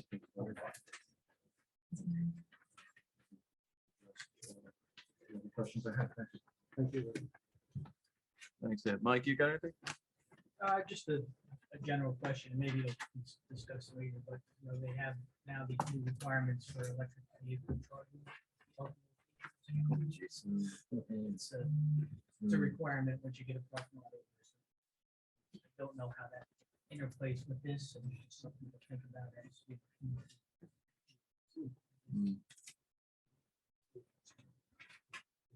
We may need one. And quite frankly, that will solve our parking issues. It doesn't exist, as Mr. Simwell is going to elucidate, because we'll get a credit for that. So to the extent it applies, I just don't know. It is relatively new. Brand new, like, brand spanking. So I don't even know if you have an ordinance on it yet, but it doesn't matter. The state preempts and we'd have to comply with what the The state state. requires. Okay. All consultants are still trying to figure it out. I saw Mr. Bada at the seminar last week. I think. Somebody, in any event, you know, that to the extent we have to comply with state law, we have to comply with state Right. law. But if it is applicable, we get credit. Actually counts less to the parking obligation. You actually get 2 for 1. You get 1 space counts as 2 parking spaces in the law. The law. Really? And the physical presence of a car, whether it's electric or gas, has no bearing on that. Wonderful. It seems to be an Not in Oh, God almighty. And we elect these idiots. Sorry for the commentary, but it just blows my mind. Linda, please read that back. Whew. All right, I don't have anything. that was enough. Oh, that's good. I think. Chairman, we just have a question. If we put 5 electric parking spots in, do we owe them? No, no. Yeah, right. Power up the grid too. Can I open it to the public for this? This is, your expert has concluded, right? So I can open it to Yeah, the I public. reserve the right to recall him Yeah, for any questions and- the board may yeah, have. absolutely, we appreciate that. But I'll now open it up to the public. If anybody has questions on the testimony you just heard, and it has to be in the form of a question of the expert and what the expert has testified to. And if you do have a question, identify yourself and you'll come up and state your name and address for the record. Ma'am.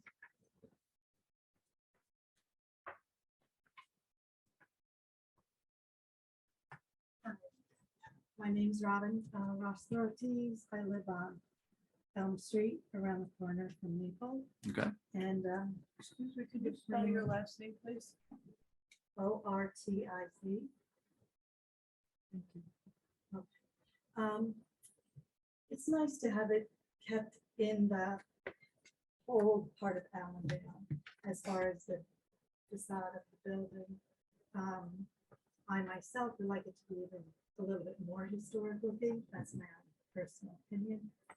My question is, has anything been addressed for drainage? Okay, so the civil engineer will be talking about that Okay, far more competently than I could address. okay.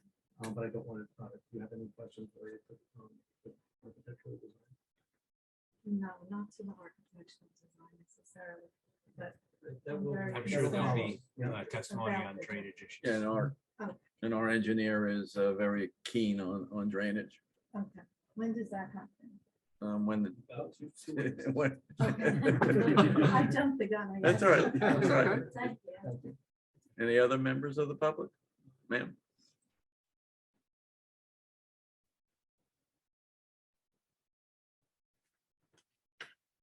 My name's Regina McMaster. I live on Maple Street, What's your address? 46, from the corner house. Mike is on our plans, so I love his work. I have a question just in regards to redoing the plans from the 6 one-bedroom unit to 4 two-bedroom units. Sure. I still understand that it requires a rear variance. It does. So if you had gone with 4 units, like 2 two-bedrooms and 2 one-bedrooms, would it still require a variance? Yes, that's a great question. So the thing, like, we looked at a bunch of different, I think the original, I know that the original 6 were all 1 bedroom, so they were small to begin with, right? So if what you can effectively do, because you ultimately have to, sorry, maybe I should point to this. So the way that this lays out in terms of distribution is because the stair is kind of centrally located and the living spaces kind of stack up right now. Again, you might be able to take a foot or 2 out of each one of these and make them slightly smaller. But the ironically, because of the middle distribution, meaning stairs and such, the extra bedroom actually does not, you couldn't, this is the limiting factor, not the additional bedroom, if that makes sense. So if you took this one out, you can't compress this down to this wall because of this required common space circulation. Does that make sense? Not that, no, Let me you're try an to say, expert. no, let me try to say it a different way then. So the thing is, so you've got 2 bedrooms, right? If you were able to eliminate one of these, let's say you could get rid of both of these. Yeah. The thing is this length for the commons, living room, for the kitchen, etc. The stair. The best you could do is you could probably displace a little bit of this core into that, what would be now a 1 bedroom, right? You kind of displace it, but still not enough to bring us into full compliance. So really, in short, the living space is the limiting factor, not the number of And you bedrooms. couldn't move the living space instead of horizontal and vertical.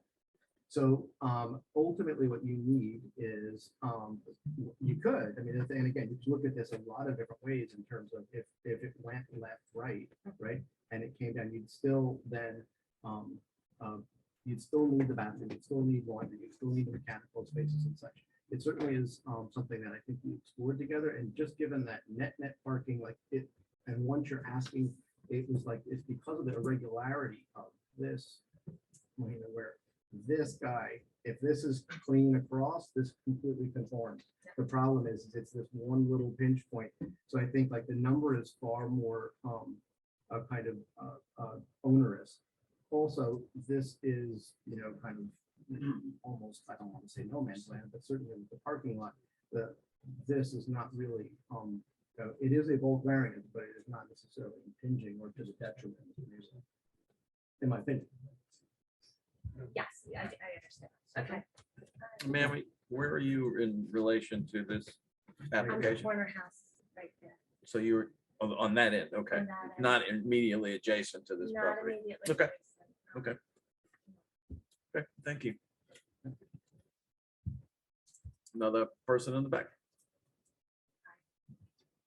I live right next door. Michelle Boncourt, Bonacort, at 30 Maple Street. And my question is, Wait. because I haven't seen a new plan, is my belief that it's 2.5 stories high and 83 feet long. So it's gonna run from the front of my house all the way down the fence line. So you're the house immediately to the north of this Yeah. application. Okay, I just want to make sure I understood that. Okay. I love it. Okay.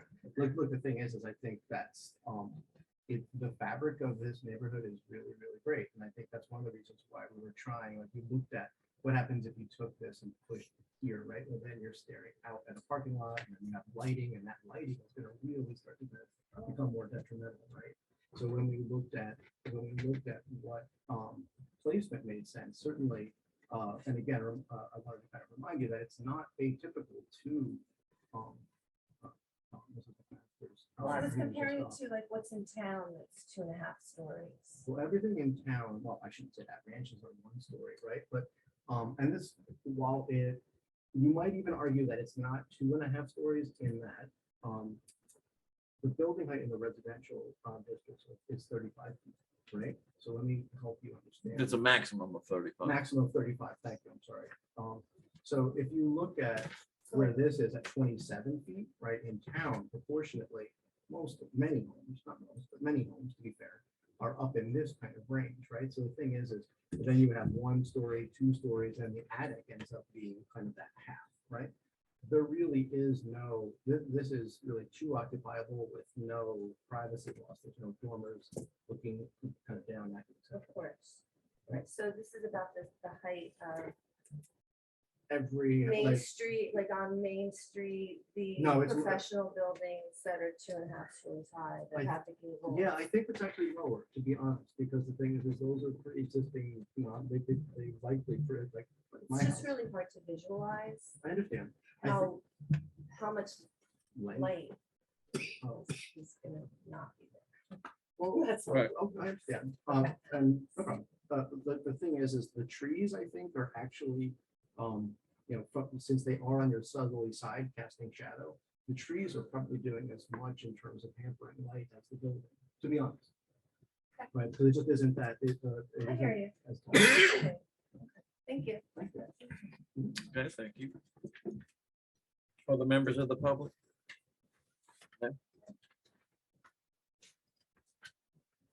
Christine Van Tyens. I'm at 38 Elm Street. My question is, yes, in this view, I don't know anything about codes but I'm questioning. So this is zoned for commercial, but now we're asking for it to be a variance for residential. I'm wondering about the impervious surface and do any of those rules apply?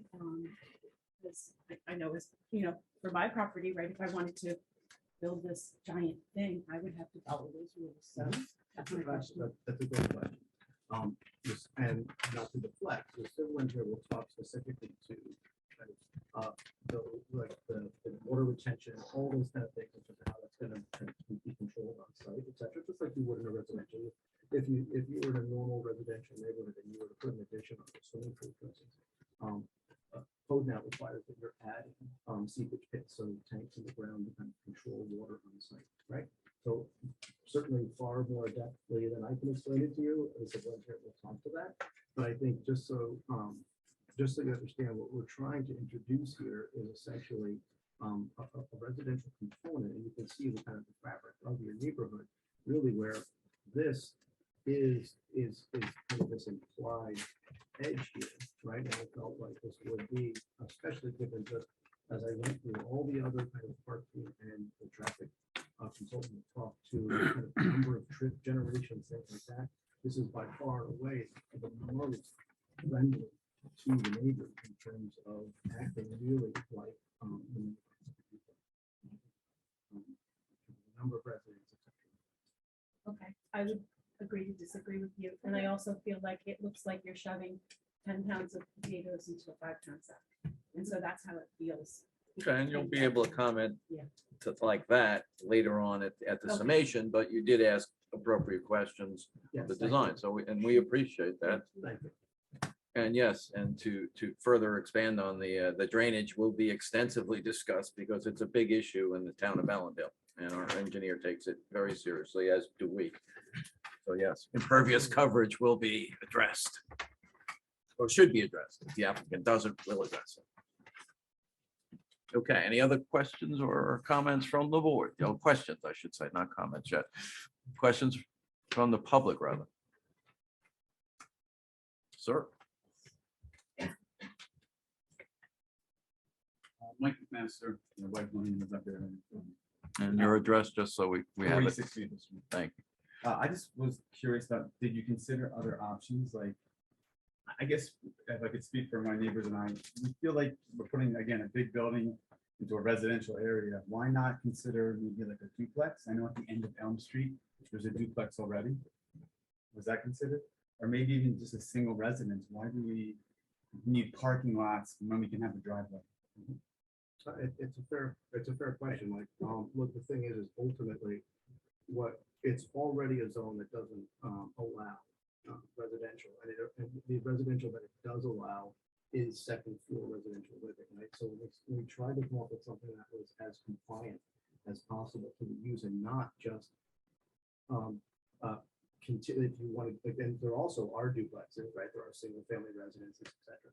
But the scale of this building, if you look at it footprint wise, is not particularly foreign to, again, just kind of, if you look at many of these things. Even now you're on the main street. You're not in the to us, this is the residential area. Right, but This is town. yeah, I follow, but at the same time, if you start to think about what the demand, if you actually put in an ordinance compliant use, it would far more negatively detract from the neighborhood than the number of trips like this. I just think like it really is a relatively modest. Modest, I think, let me interrupt you. No, it's Modest fine. when you're looking at it compared to town, but not modest when you're looking at like, for instance, my home was the original Guardian Angel Church in 1876. So it's a building like that is really not modest. At least that's how we look. I hope the board can understand that as well. And there'll be further testimony along those lines, and you'll have further opportunity to comment. So we thank you for the comments. And it is just slightly over 1/4 acre site. So it is a relatively small site. We understand that. Okay. Any other members? You could come back. Wait till you come up so we can hear it on the mic, on the system. Yeah, well, Hannah McMaster, 46 Maple Street again. Just because we've said in the past that it's not considered a residence, my understanding from prior owners who lived on the street longer than I have, it was a residence, and that actually the people that lived here years longer fought against getting it moved into a big, like a big drive-through, and then that was put in after it was a duplex, made into a big drive-through, and now we're making it into the garden apartment. And I feel like it's not necessarily like keeping with, I just think it's misleading to say it's always been that transitional lot, because historically it was a residence. Appreciate the comments. Question at this point. So if you're asking him Well, yeah. do you know the history? And maybe the answer is no, probably. Yeah, I don't think history matters, Right. but I think a lot of the residents on the street have lived there long enough that they've had participated in that history. Right. My understanding of the history is and it predates me on this board, is that there was contention over when they did construct that building, if you will, for the bank, and that building could only be open at the same time the bank itself was open. So they restricted the use pretty severely. So there was some consideration there for the residents. And I think several years later, when I was on the board, they came and wanted to put a freestanding ATM. And they backed away from that ultimately because I think they felt that the board wasn't amenable to that. Yeah. And nor were the residents. The residents came out. Yeah. So that's just my commentary. I don't know the history. If there was a house before that, I have no idea, but thank you.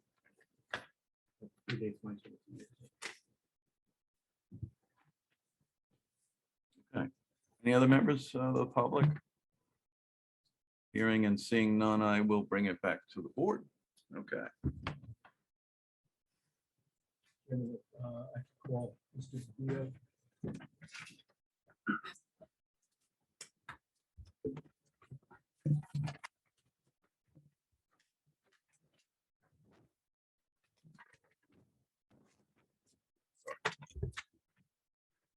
Chris, you want to swear?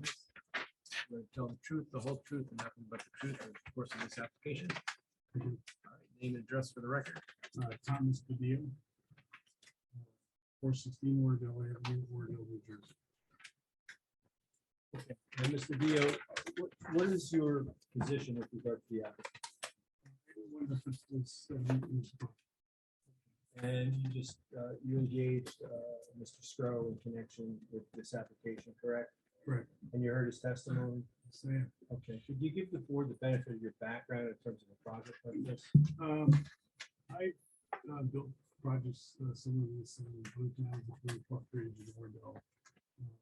We own multiple, properties in Northern New Jersey, commercial properties, medical buildings, office buildings, retail estates.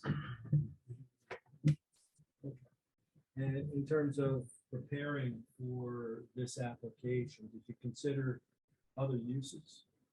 We bought this property like 16 years ago. They big ranch at 90 West Allendale Avenue. We bought it with the extra parcel of land. And we thought we would lease it as part of renovating the building at West Allendale. So we've been in the market for 16 months and not one tenant that came to the door. We showed it to Dunkin' Donuts, we showed it to Starbucks, we showed it to anybody who would take the space. And there's nobody out there to take this. And it's a small parcel, it's a quarter of an acre. We're in Park Ridge and we do a great job at telling us this. We've done everything right in every town. We're long-term owners. We don't, tell you the truth, this is a site that we don't really know what to do with because we can't put anything other than residential. Retail won't go there. The office market is terrible in New Jersey. I would not build an office building in the place. There's not enough traffic for any retail use. And I can't even lease my building at the corner of Allendale Avenue, which is a great corner, to attractive old big branch, and nobody wants it. So, In terms of the retail use, why won't it work for retail use? there's no traffic and no place to park. We discussed all this with. I've Mr. Scrub. been in the market for 16 months, and I've talked to every broker. They all know me because I've been doing this for 40 years. My other business, I finance big projects. I've done every major development. The Wegmans in Montville, I finance. I know all the principals. I know all the retail brokers. They all know me. And I cannot find a tenant for this property. In terms of the drive-ups that explored the site, what was the limitation that they had? In terms of, you said Dunkin' Donuts and Starbucks. Well, there's a small building in Ridgewood that has Starbucks. Right.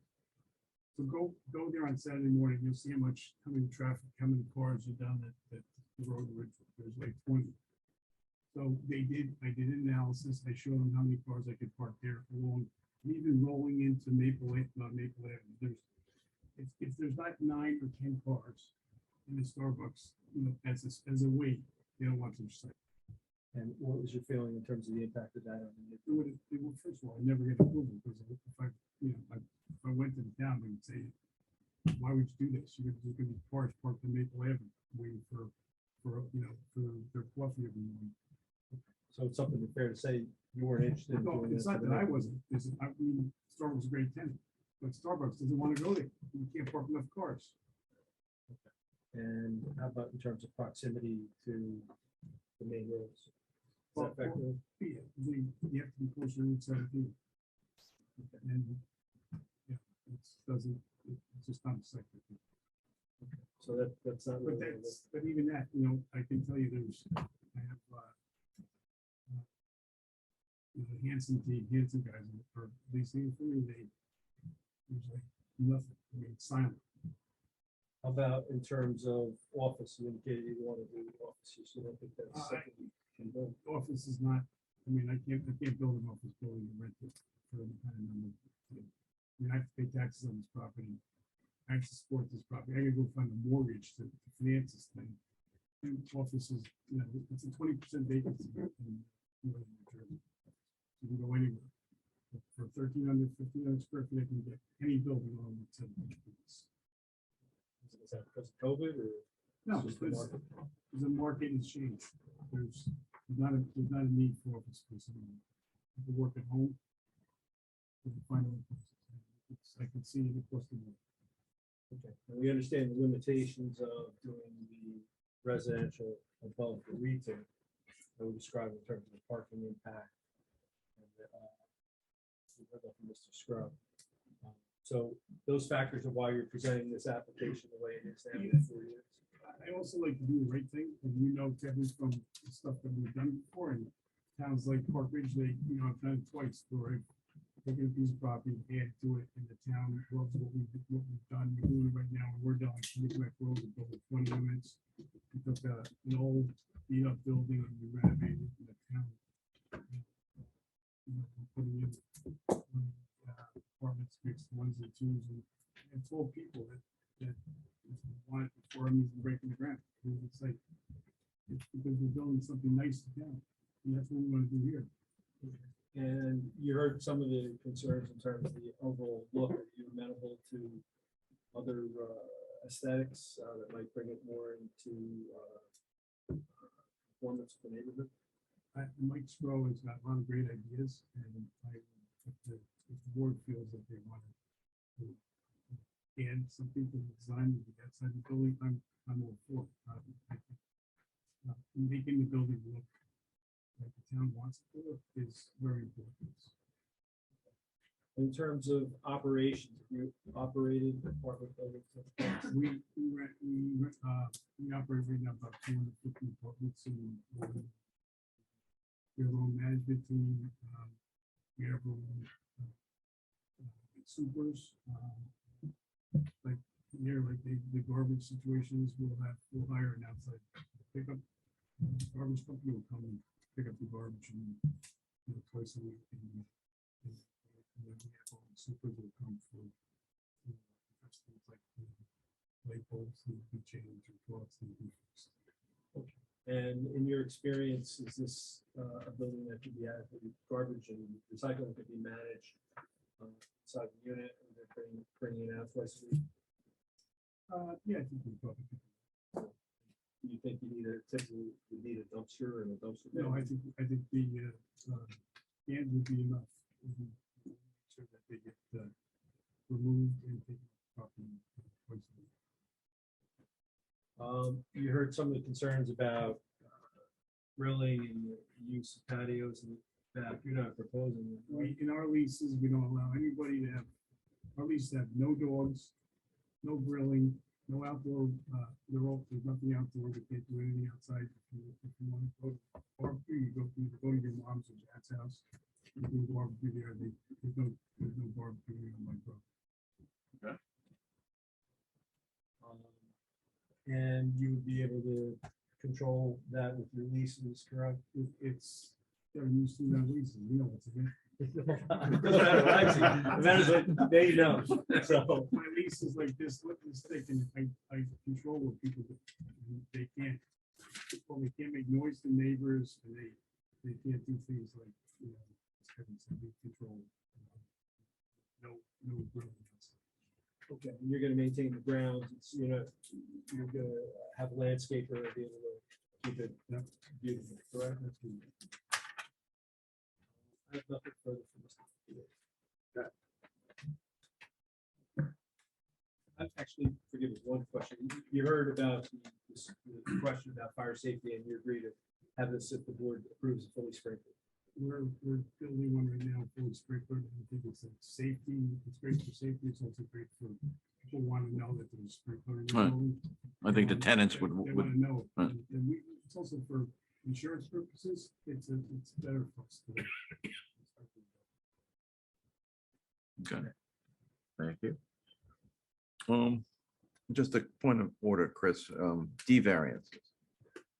Are we allowed to take into consideration the financial status of the applicant? No, I mean, in terms of economic marketing or anything like that, I don't think that's a criteria. I Right. think he can certainly lay out the facts of That's fair. facts of life in terms of how he's sitting in it, but it's not a consideration that would be used for any thing other than a overall analysis of what's best for the zone. And I agree with Mr. Bada in terms of his recitation of law on that. In addition, I will connect this testimony to, because I need the foundational testimony Right. for my plan. Figured as much, but I figure I'd go out there. Okay. Questions for the applicant owner?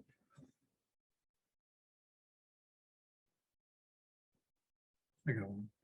So I appreciate what you said about not getting somebody to take the building and having a hard time with the property, and I get that. Have you done any studies till you build this thing, you're gonna have renters? The market for rental apartments in New Jersey is very,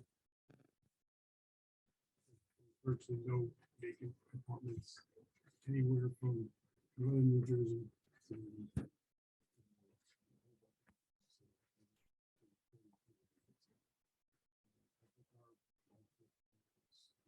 less than 2%. And we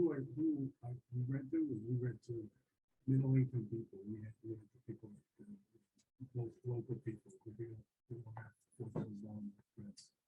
They're working class and local people. There'll be a market for this. There's just not a lot of people. Probably true. So just real quick, I mean, I know you touched on a little bit with the private garbage pickup and everything. So I know the architect kind of testified, we're not gonna have any garbage area. So you said the cans would go out and come back in. Where would they go? There's an area that, it's an engine that can go, but there'll be Okay. an area. Okay, that's fine. Okay, thank you. Just a follow-up. So, you're amenable to moving the compressor units or the air conditioners, if that's what you want. Yeah, no impact. Yeah, we have no problem with it. Wherever Mike can put it, the compressor issue.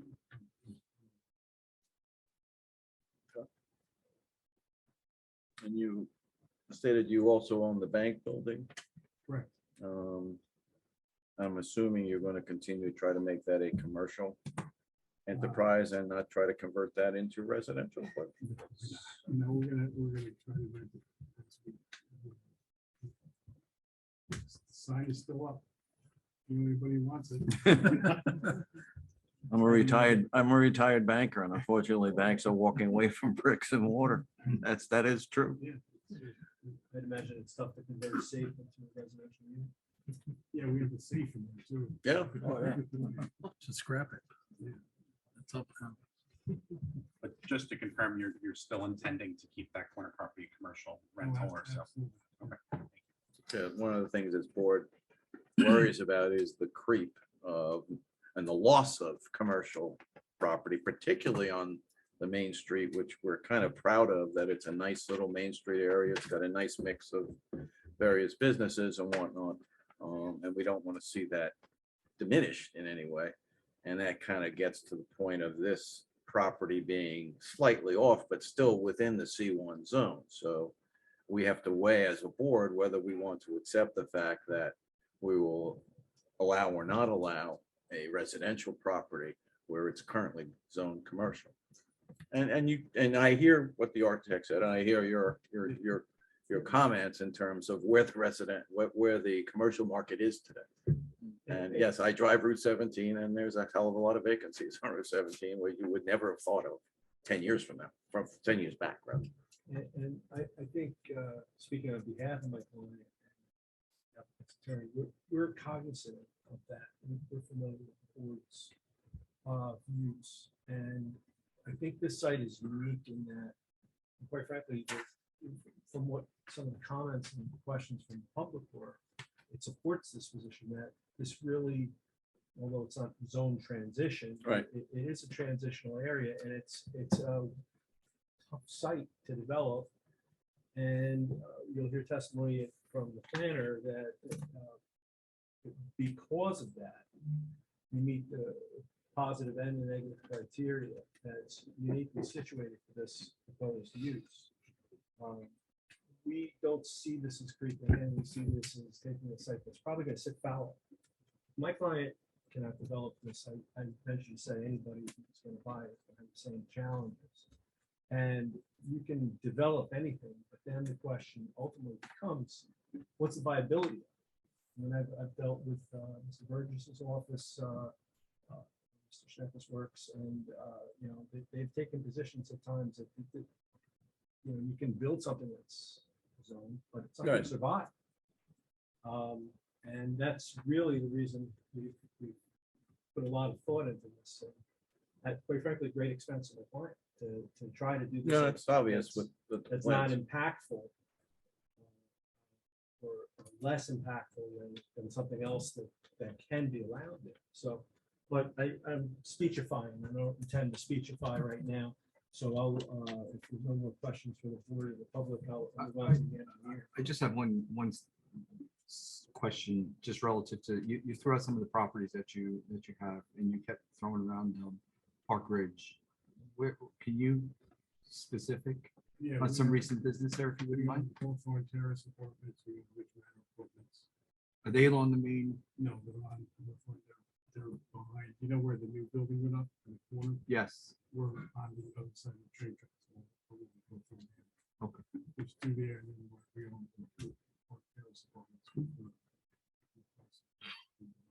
And those are garden apartments. Those are, They're gardens. those are gardens, okay. All right. This is a little bit different than what we usually would propose, correct? This is, so it's two-story building, they're walk-up apartments, but this is but in both those projects, we have 24 units. Projects, garages. Inside the units. More amenities. Bigger units. Yeah. All right, thank you. Board questions? Professional? Just one point of clarification, Mr. Chairman. It seems that we're talking about this garbage outdoor storage area, outdoor staging area for the garbage cans. There is a garbage recycling area within the parking lot currently in the site plan, in case the board didn't see it. That's probably going to be a point of conversation as we get to. Okay, thanks, Ed. Mike? I don't have. Okay. I'll open it up to the public. Any members of the public wish to raise questions on the testimony you've just heard from the applicant? Sir, are you interested? All right, well, please come up and state your name and address for the record. Now, Rocco, 37 Ellis. Did you get that? And just, if you could step closer to the lectern so we can catch you on the microphones. We don't hear anything back there. I want to know a few things. And just a second before you, did you get the name and address? Did I you just- get your first name? Matt, Thank you. Thank you, sir. Okay, well, we have there's a lot of water that comes down to Jesus for this event. Just about 200 feet from us. So in that backyard, it's stable here where the drive-through was, but it goes downhill. That water goes through us underground, all the way down. Probably penetrates their cellar, which they've done for years. There used to be a tennis court years ago. So I don't know how we're gonna handle that. How's this gonna? that's finish? going to be, I think that's going to be addressed by the engineer. Yeah, we haven't got there yet. Yeah. But our engineers to take over, so we- Right now, I let children from Allendale Avenue, they can come through my property. The guy who owned it before I did, he had lights on the front of his barn in the back, and we have the same thing, so they can come through the night.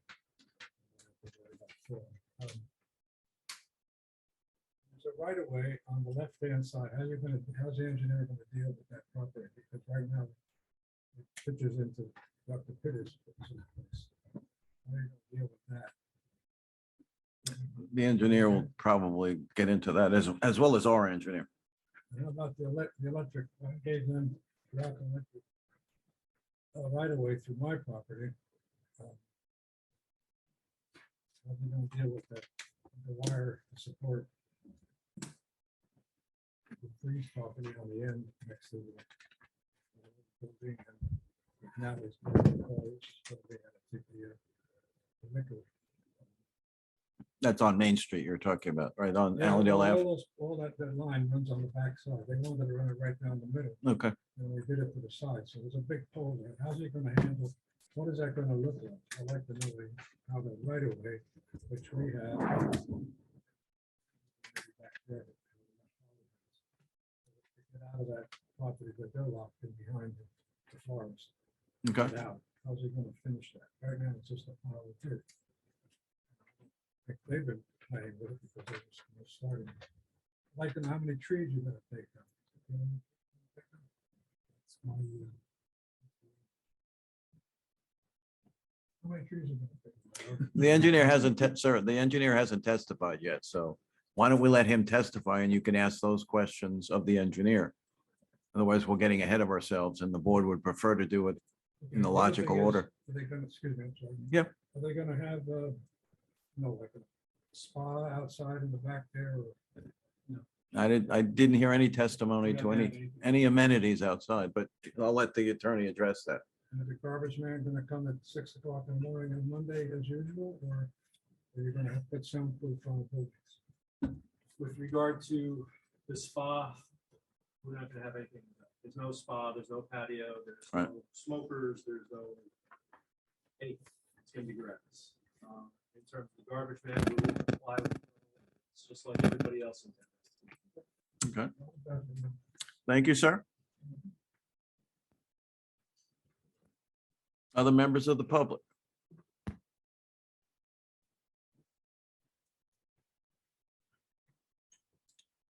All right, hearing and seeing none, I'll bring it back to the board. Oh, I'm sorry. Just a name and address for the record once again. Stephen Hines, 38 Elm. I have just one question. Did you consider, and I don't, again, I don't know how all of this proceedings work, but is it possible to consider that plot being the size that it is deemed a residential and sold as a single building lot? Well, So- let me so, I mean, just for- touch upon this. It's not really a question of the, but the applicant has the discretion to bring whatever variance request he likes to. And I guess they testified as to all sorts of options that they could do, but they've chosen to bring this. So that's really the only thing we really can deal with today. In response, it's zoned for something different than we proposed. Yes, I understand that, but could we conditionally approve that lot for a single or? You'd still use, you need a use variance. Again, the Yeah, applicant has the variance, ability right. and discretion to bring whatever application they are. And it doesn't really apply what they could or should or what you would want them to do. They can bring whatever they want to do and the board makes a determination. Understood. Okay. Thank you. Any other comments from the public on this testimony? Questions? That's thanks, Joe. Okay, seeing none, hearing none, I'll bring it back to the board. All next to the second video. Thank you, sir. Yes, it's Kirsten Osterkorn, the engineer. Okay, I'm just gonna put out a reminder, Mr. Kelly, that we don't take new testimony after 10:30. And we have, when we're here, we'd like to get out of here before 11 or around 11. So that's in our bylaws. Mr. Chairman, whatever your bylaws say is what controls, and I will try to move quickly. Thank you, sir.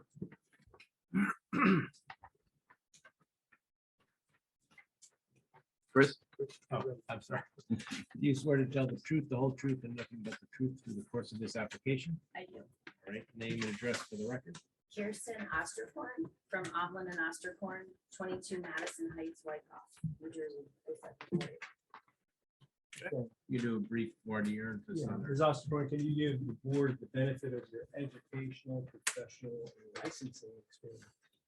I have my bachelor's of civil engineering from Rutgers University. I graduated in 2006, and I have my license in 2011. I also have a bachelor's from NJIT in land surveying that I received in 2013, no 11, and then I got my license in 2013. I haven't had the pleasure of being in front of this board. I have been in front of other boards in Bergen County and White Cloud, Upper South River, with the Flake, throughout Hudson, Morris, Essex County as well. And my license is still in good standing. It's always been a good thing, correct? It sounds like something's coming.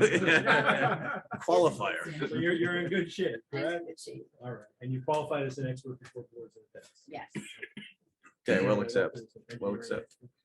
All right, Ms. Osborne, can you please describe what you did in anticipation for preparing the site plan in connection with the site?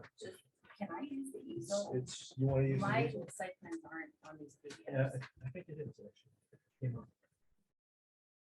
Those other two were his. I fit someone in, but if the easel's faster, go ahead. If that's okay. We're gonna go down low tech. That's fine. I like them. That's in some ways preferable. Where do you prefer the easel? Where's the mic? Am I getting picked up talking? We can The move. Mike's there, so it's closer. You You wanna can be come that or from move. the, The mic will go a little bit over, but not terribly much. Can I move the mic? You have a couple of. You got a couple of feet anyway. Actually, you can't. You can. It's on the table. Oh, okay, there we go. I'm afraid of breaking equipment. We'll charge you. That's what I'm afraid of. That's like this new set. That's like a new set last month. That work? Will I get picked up? Yeah, Close that's fine. enough?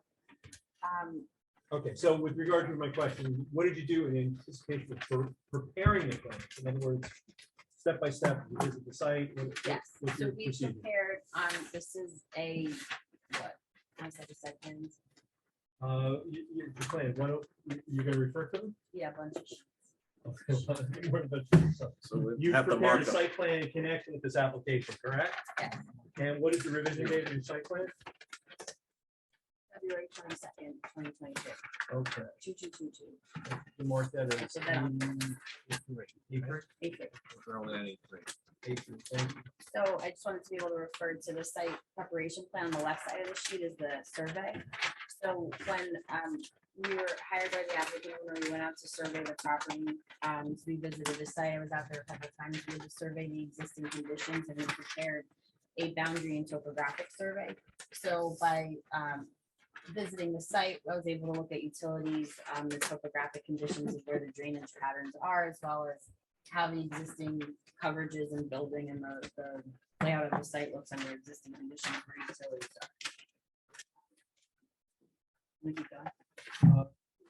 Well, that's what you did in preparation. Can you describe for the board what is depicted on the Yes. site plan? Now you can. So after Mr. Scro had gone through with everything with the applicant of coming up with what they wanted for the proposed use, and working from the original plan from the 6 units to 4 units, the proposed plan is then given to me with the building and the parking layout. I end up tweaking the layout a little bit to make sure that parking is in conformance, but we take the plan, we lay it on the site. We were looking to make sure we met as much as the bulk variances as possible. So we had our front yard, our side yard setbacks. I know it was looked at originally with, and as it was talked to of the building being on the other side, but as it was spoken to for noise level lights, we want to keep it away from the residents and have the residential work from the north side of Maple working south to Allendale out.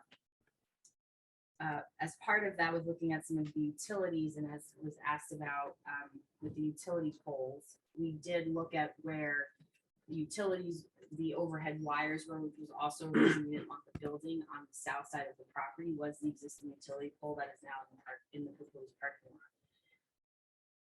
As part of looking at the layout, we looked at our parking to have conformance with required RSIS as was spoken to parking sizes, the 9 by 18 stalls, have the required handicap parking. For 90-degree parking, we wanted the 24 feet of backup. We wanted to have a walkway that comes from Maple Street up to the building, and it basically set our general layout of the site. We had looked at where the AC units would go, but as was talked to, we are going to be able to shift them to the east side, will be the rear of the building. With looking at the layout, once we get the layout in, we go through our zoning analysis.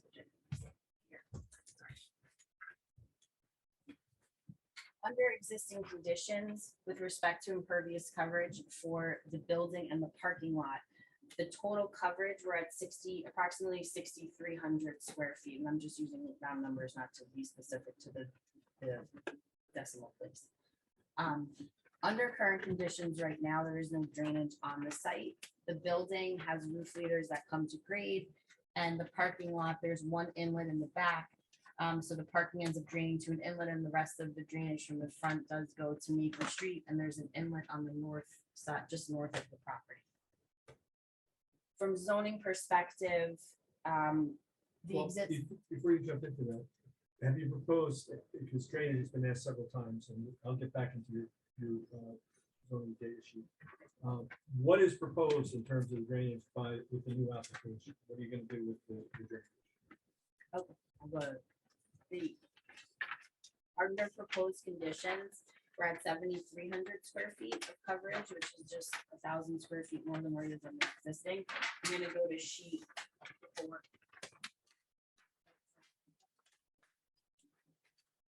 We are proposing an underground detention system. They're a chamber system. It's about 4 feet in depth, and it has stones underneath it and around it. So we are collecting the entire roof area, which is approximately 2,800 square feet. And then a majority portion, I called it a portion of the parking area, but it is a majority of it. So in total, we are collecting 5,440 square feet of impervious area into this drainage system. So under existing conditions, the approximate 6,300 square feet, that is just flowing and either goes to that inlet that gets piped somewhere. It's not actually detained on the property. While we are not detaining the exact amount, we are significantly improving the site by taking a significant portion.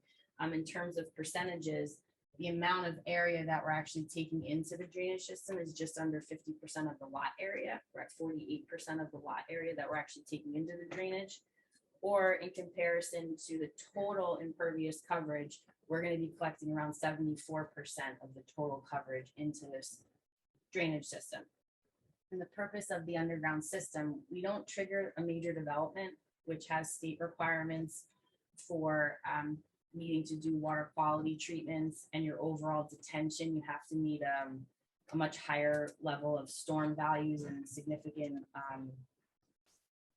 calculations that go to different types of storms. We don't trigger that by our increase in coverage or our total disturbance. But as a standard, we technically only need to collect the increase in coverage.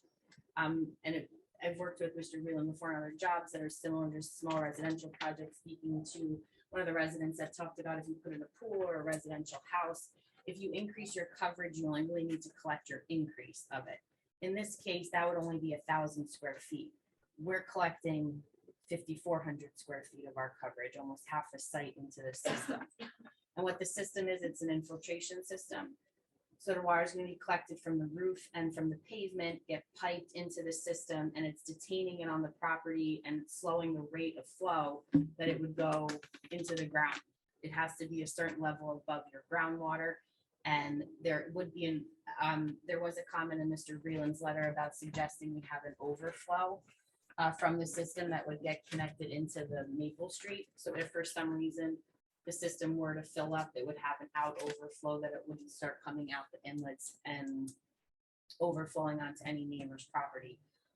Overall, our intent behind the design and the purpose of it would not be to have any negative impact on any neighbors. Ultimately, it would be, in essence, enhancing, because currently right now the drainage patterns that we're spoken to are surface water that's coming off of the site that's not detained at all. And we are now keeping our water on our site and making the system better. We can't speak to any off-site water and what possible rivers or streams are happening that are outside of our drainage pattern on our property, but the proposed system is to handle more than required for the drainage that's on the site. I'll move on to landscaping unless. Yeah, that's fine. Or if you want to go back through your. Oh, no, the presentation. zoning part, I mean, ultimately it was talking to we're meeting all of our front and side yard setbacks. We do have the rear bulk setback variance of 9.1 feet. The required is 24 feet from a residential.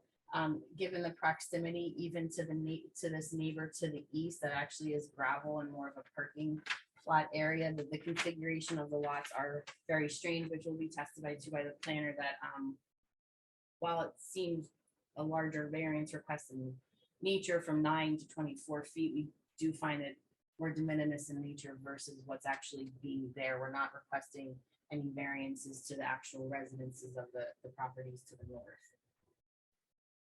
Moving on to sheet 5. Landscaping and lighting. Existing landscaping on the property, which also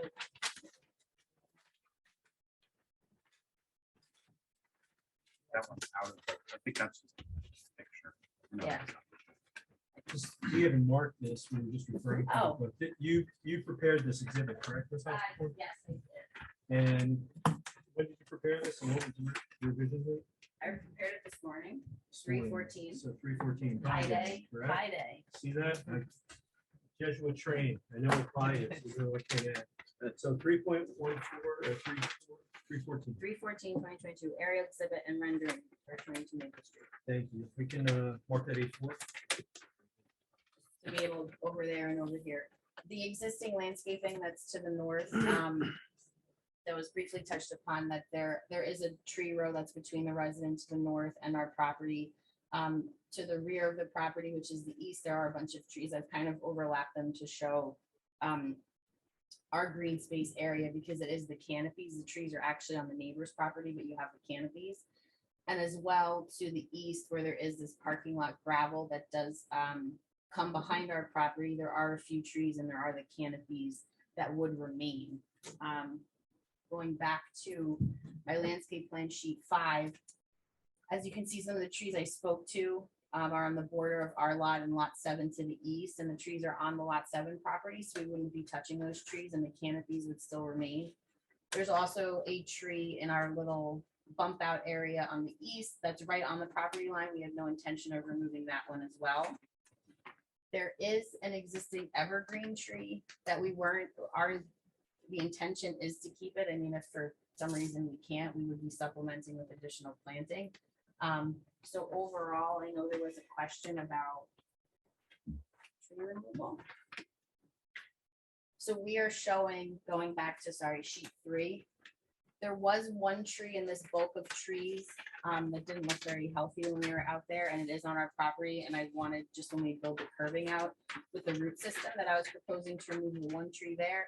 And then there is a dead tree that's behind the building in this island area that we were proposing to remove.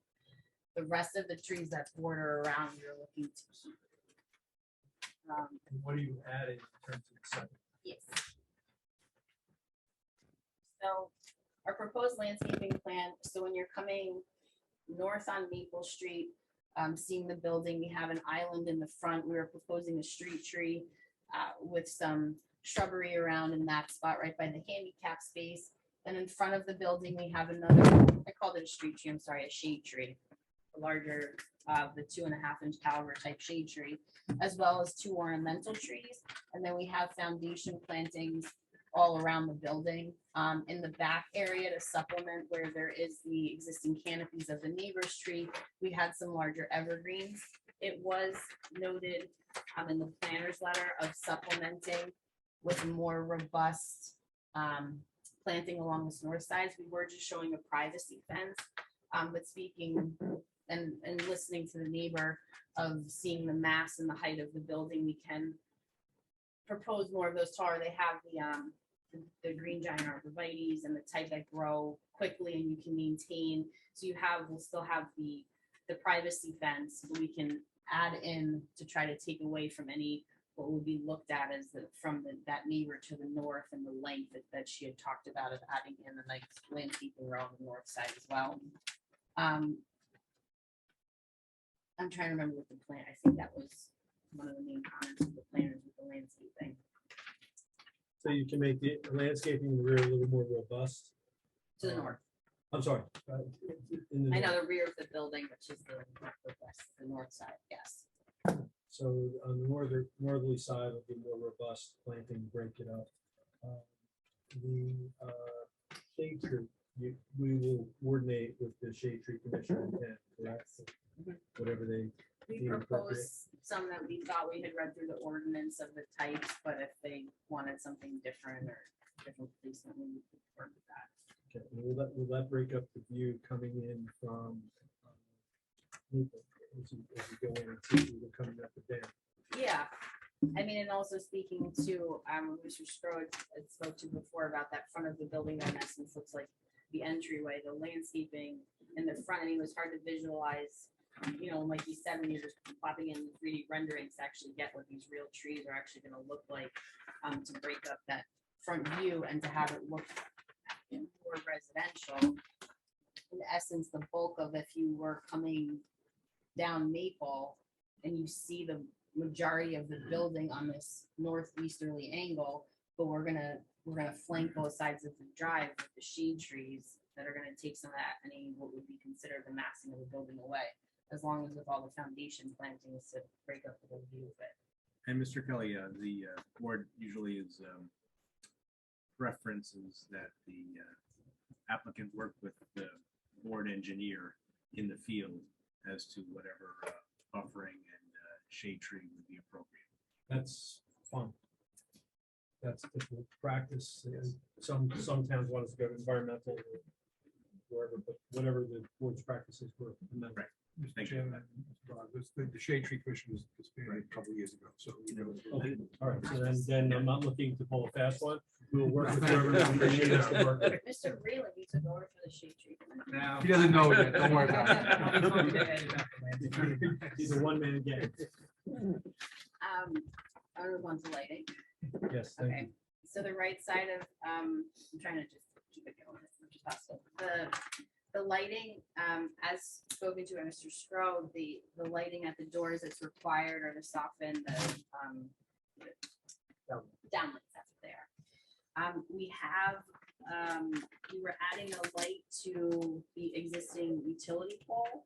And then we had two other more ornamental type fixtures that gave us the spread that was needed for the requirements for the min and max and average. There was a question about any backlight. We would have the Shields. shields. That's it. The house side shields. HSM. The house side shields on the lights, even though this. And mostly when we try to use those are for residents, but even given that this isn't a residence on this side, we don't want any of the lights going to go onto, yeah, to go onto the neighbor's property. So these lights would have the house side shields to keep everything on our property. With respect to the neighbors again on the north, there is no lighting proposed on this side. There's no walkways. There's no reason for even having flood or emergency lights because I have emergency lights on my house, and between the wind and my outdoor cat, they just keep going off all the time. That we don't want them flickering just from trees. Given the proximity to the neighboring property, we appreciate no lights. Yeah. There was a question. Oh, the lights are going to be on a photo cell for from dusk to dawn. So, and if they have to be adjusted with the timers and stuff, I mean, seeing how the patterns go or if the light that they need to be changed, and that they'll be on those types of timer photo cells. So there'll be no spill onto the neighbor, and we can adjust the timing of it to do with the seasons and daylight saving and everything else. Yes. Will they be LED where we could adjust the light? In other words, reduce or raise it if it's required.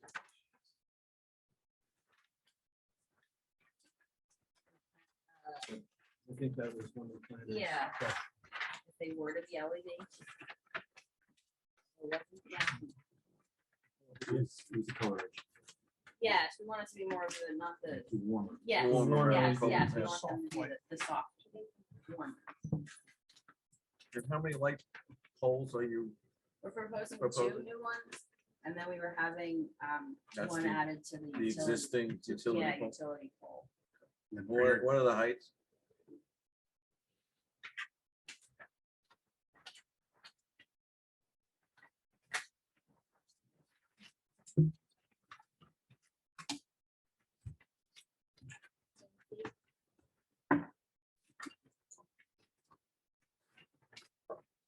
be in conformity with what parking standards? I You're on think the the- parking side? I think the ordinance had I don't remember off the top of my head, but I know we, were looking at the ordinance. Mike may have some comments. on this. I don't remember but I'd be satisfied if they said whatever the height requirement is. And That's the better, I ordinance, can see that. That's Yeah, what we'll comply with the ordinance. I mean, and if there's a question as to, you know, I don't know if it would be a waiver, but if you wanted a little lower for the purpose of reducing the impact or Right. raising it, we're amenable to that. Okay. That's fine. Thank you, Council.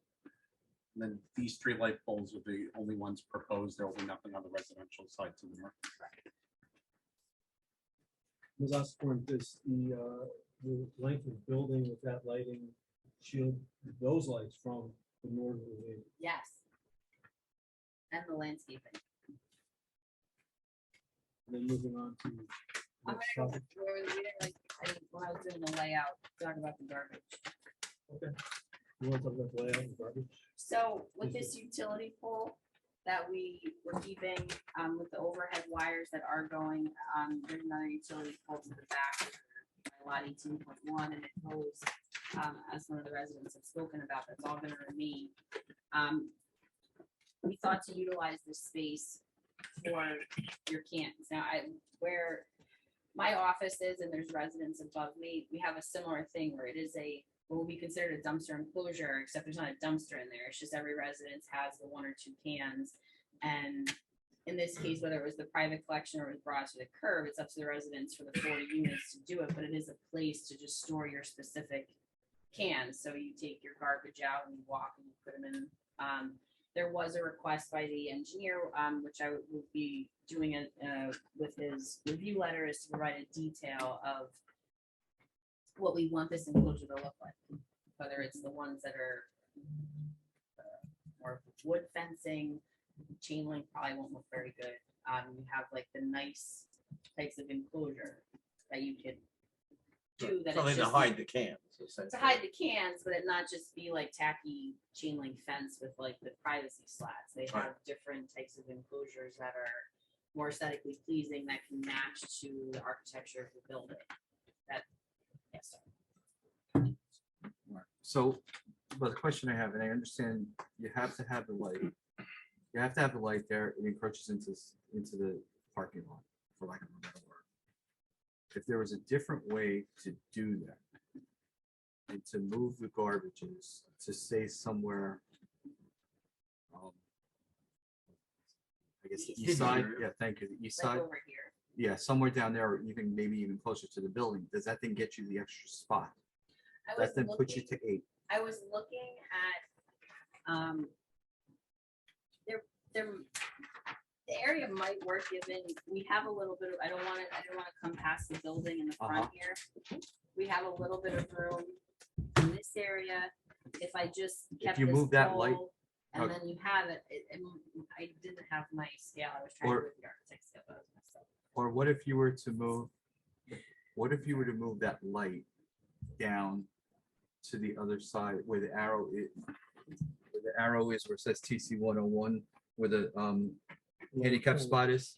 Yeah, If you were to put it right where your finger is, just a little south of your finger, yeah, put the light there. we have a light for it. Understood. But the other part was that not wanting to actually relocate a utility pole. Got it. If I'm Okay. not mistaken, Got it. on that utility pole in that There's a lot driveway, on there, I believe that there's already a light there. A Cobra head? Uh, There might The be. typical light on that utility pole, Yeah, right in that there location. is.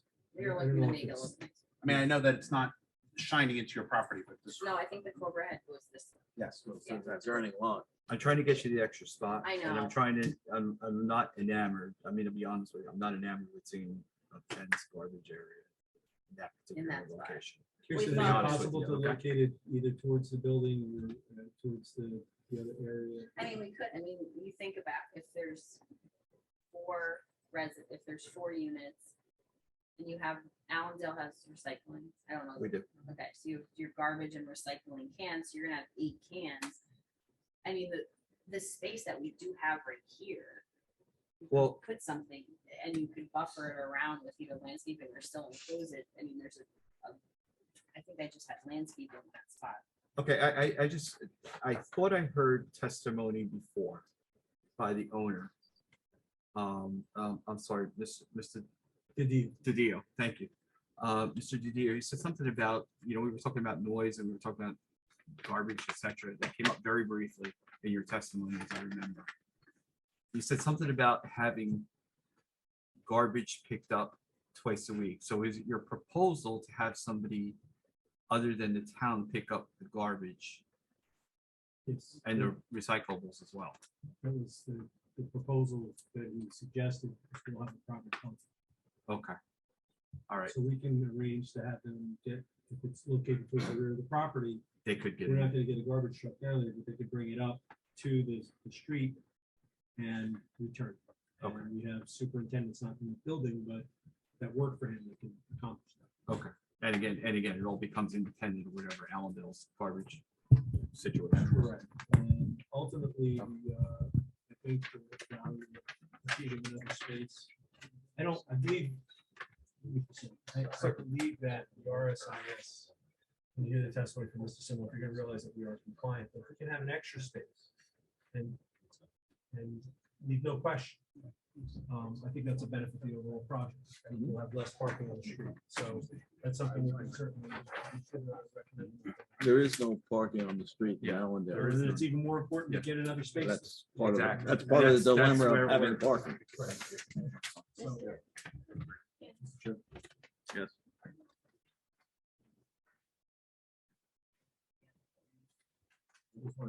Ed had a question. If I could, I know you're trying to deal with that utility pole and possibly a light fixture at that location.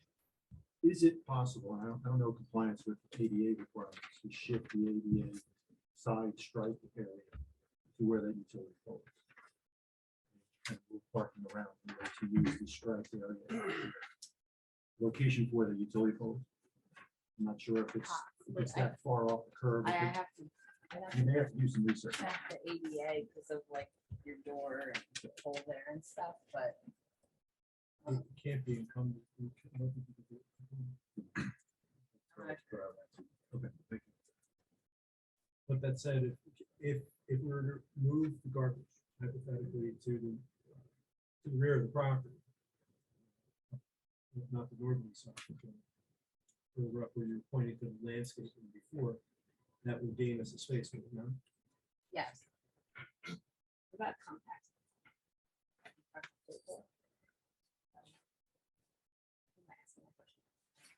Well, you're the engineer, you can figure that out, because it looks like you're gonna be coming back anyway, but that said, with regard to the spaces, since we talked about it, if we can bring it where we eliminate the variance. We had a brief discussion with Mr. Greenland about the new electronic spaces that you're supposed to. Do you have an answer to his inquiry? I did use the benefit of having my phone on the internet while everyone was talking. The requirement is if you have 5 units or more, you have to have the 15%, which would be having a space. And it also did say that 1 space counts as 2. Okay. But so we only have 4 units, so we don't trigger the need for the. Not that we're not in favor of it, particularly if we get a bonus. out of it, Right, But I right. just don't know the answer to that. So it could be something to look at to even propose it Logic anyway. says I'm happy. Yes, It's it's counterintuitive to yeah, it's the problem befuddling. you're faced with. By the way, just, I'm sorry, there was just a quick, or Tyler might have said there is a overhang on that. There is, yeah. Yes, and And it it's goes to the this face, way. face I of the was- other way. As he Right. mentioned, I was remembering when I was there, and I was like, but I didn't want to. And that Well, that's pole, fair. that's the main utility power pole that Yeah. feeds not just your property, it feeds the properties on Main Street. Don't really want to relocate it. Yeah, that's, I Yeah, was that's- getting to, that would be quite Really don't complicated, I want would think. Yes. That was actually an issue when it was relocated as part of the old downtown streetscape project. when the Move utility off- pole the main off, street right. behind the shops. I'm not gonna end up having an answer 100% sure of the resident who spoke to a right of way that's behind. It might be the terminology might be a little bit different there. When we performed the survey, there were no No easement easements. restrictions or okay. anything of the terms of the right of way is usually a public street, so don't have the best answer as to what they might have been referring to for that. So again, just to be clear for everybody, the black spot in that area where the garbage is, that is the pole that we're. Yeah, it's talking about actually right right in front of it. It's right here. I mean, for the sake of when I did the light, it's just this, the symbol for the light. I wanted to still show the pole, but it would be on the pole. Right. But right. it's right in, technically right in front. Okay. All right, just so everybody understands for that pole. With respect to time we were going, I have the 2 review letters. I didn't know if we wanted to be more specific of going point by point or generally saying I had spoken with Mr. Breland. A lot of the comments are minor in nature, doing revisions, and we are going to comply with this letter and any comments he does have. I don't know if you want me to go in more detail to any of the comments specifically, unless Mr. Breland has any specific questions. Well, yeah, let me throw it to Mike. I don't. Her office has prepared a number of other smaller applications, different reasons, plot plans and soil movements in the borough. And we never had an issue where she had our recommendations. Most of our comments, I think, are somewhat technical and minor. And if she feels confident that she can address all those comments. Condition. Okay. Do you feel confident we can address this? I did. And you're agreeing to a stipulate to that? Yes, sir. Mr. Chairman. And then with respect to the planner's letter, aside from planning comments, I had touched upon the comments I thought were more applicable to me, the landscaping, the lighting. We had addressed, there are no signs, it's just gonna be the number 22, and we had spoken to the trash storage, so unless with Mr. Sneak, if he has any other specific questions from his letter. Yeah, go ahead, Ed, I recognize. Just a few questions follow up regarding the lighting where we just left off. Do you need the fixture on the utility pole? And if you do, is it going to be the same detail that you have in the detail sheet? I'm not sure it would be that same detail. Because it seems to me you could probably light that parking area with the 2 fixtures, if I'm not mistaken. That's maybe something to think about. I don't have, I'll look at it before the next meeting. I don't know that. I can dive into like again. It may seem a little odd, with the fixture off the utility Right, pole it doesn't. compared to the other fixtures. Why it makes that. And would the other fixtures comport with what's in the main part of town on West No, Allendale Ave? You're actually, yeah. So that's another question as well, whether we should be looking at the standards because of the uniformity of the central business. district. Right, that's, And kind of type that connects to also the streetscape, the sidewalk Right. on the streetscape. Right now, as you've seen the site, that's all pavers. Yeah. And it's not the new pavers that have been used. Yeah. So that's. Is there specifics in the, or that I missed on the, that give the actual light fixture that I can model? We can get you that information. Okay, That would that'd be be great. something that I would have to Okay. supplement that. Right. Prelim myself, to give that information. And this relates also to the streetscape. I know you indicate a symbol for a street tree that exists along the roadway. It seems to me that that tree should probably be removed. Oh, in the this one that's right in the application. front here? Right. Okay.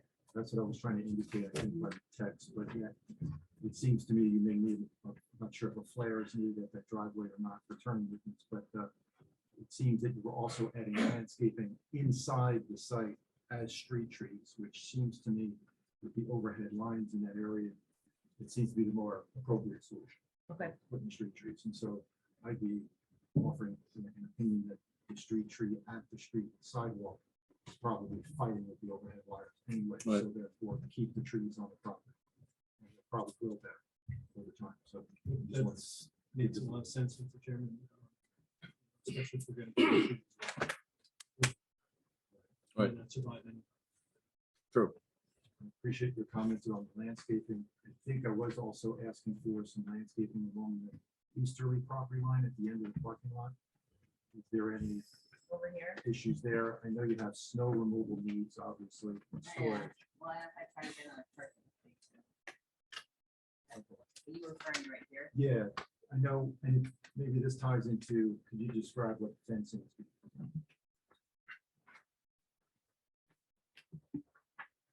Just as far as where it is, as far as new fencing compared to existing.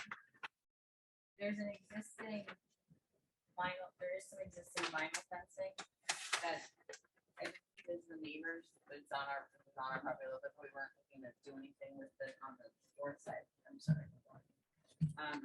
We were gonna keep this fencing, and then we were proposing along the east and then behind the parking spaces of privacy fence. I think I had noted it for it to be 6 foot, but it was in the letter, it needs to be 5 feet. So some of the changes Right. to 5 feet. Or sometimes we have approved 6 feet on specific, with specific reasons. Oh. There were several developments and housing that were along railroad tracks, so we thought 6 Right. feet might be better to keep the kids on the right side of the track. So the board has at times approved a 6-foot fence. We didn't advertise for the 6-foot fence, so we'll go with the 5 foot if the board is suggesting that a conditional approval of some of this might be 6 feet. We're okay. Okay, thank you. So that fence goes. And we'll hear from the neighbors too, if they, we've taken testimony from them too, whether they I wanted did- vinyl, whether they wanted, I did just stop it fence. here. Wood. I wasn't wrapping it. You're not wrapping it? No, unless you want, there's a tree that's right on the line. I mean, I think they're gonna have a little, they're probably gonna have to do some stuff with the root system in these trees. But this tree was like directly on the line, so unless.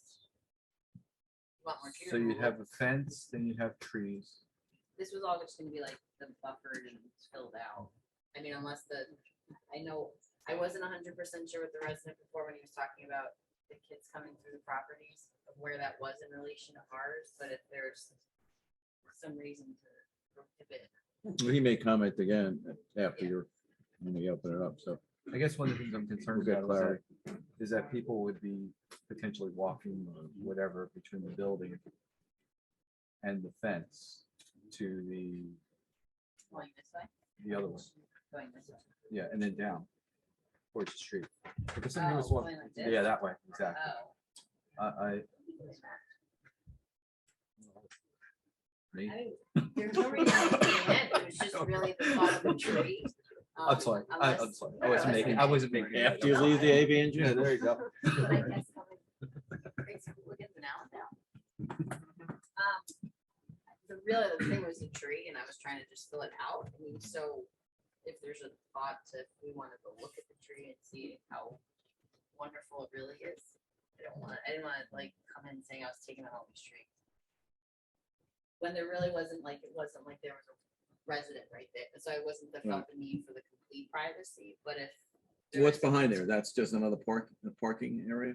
The parking, there's like gravel that comes up back over to here, and then it's just a bunch of, I actually don't know whose lot this is. It's lot 7. I have to look back if it comes, if this all It's wraps. behind, to someone behind over the here, stores, And it's just some trees. behind this, yeah. Okay. It's your property? Yes. You can't see, but yeah, it's his property. Okay. We can't hear very well back there as well. Sorry. It is his property. Okay, that makes sense then So about then they're walking through. coming through, Yeah. so then if it's better to close it off. Chair?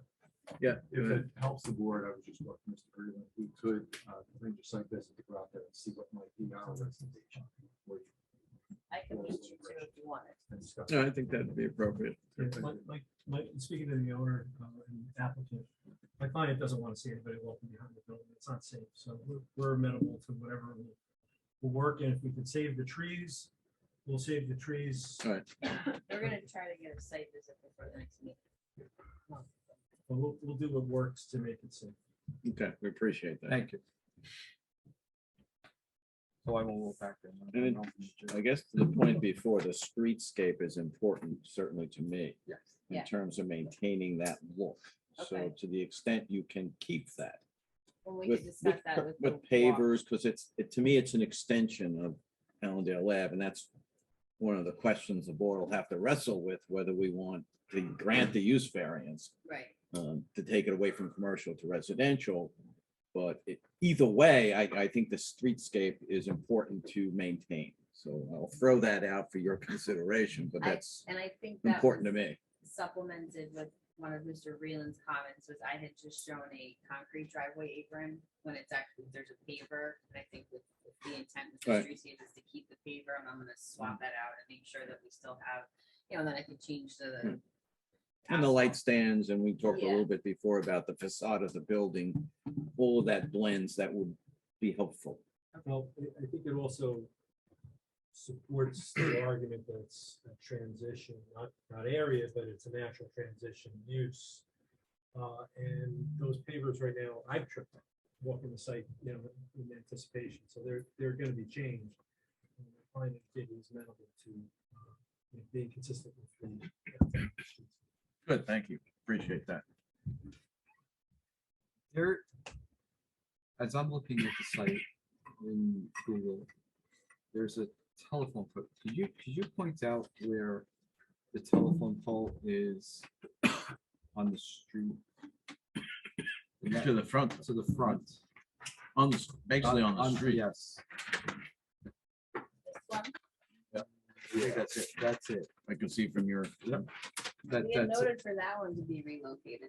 Okay, you did have that reading. You Yeah, did have that. I didn't put it in an exact spot because it has to work with the utility company, Okay, but it's where the, driveway's going. yes. Like right here. no, okay. Okay. All right, just, So it would have to be moved. That one they were, okay. Good point. Outside, and I don't want to start introducing exhibits, but I have an array of 4 of the photos that I believe I had emailed site photos that shows the telephone pole in question, which is marked as A5. You identify those, Oh, sure. just identify what's in there. Oh. Picture 1 is standing, Well, just oh, describe generally. what oh, sorry. The first 2 pictures are looking east directly at the building and the site, and pictures 3 and 4 from inside the site looking north, all towards the building, but you're able to see what the parking lot looks like, the curbing. So existing Pavers. condition. Yes. And that you've seen that with your own eyes. Oh, and yes, that's absolutely. accurate as to what exists on site. right there. Yes, this is nice. Thank you. I take my pride in my papers. want me to pass it Yeah, out? If you don't mind. Mark that as A5. Now, was that delivered to us? I think it was in the I email. I had emailed it early on for the first meeting, but it said exhibit. I'm not sure I saw that, but I've gone and walked the property, so I know what it looks like.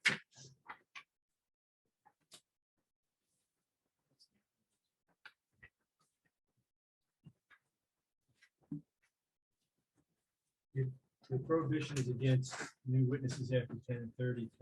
I will use, I need my planner here to hear the testimony, but Mr. Simwolf, I think.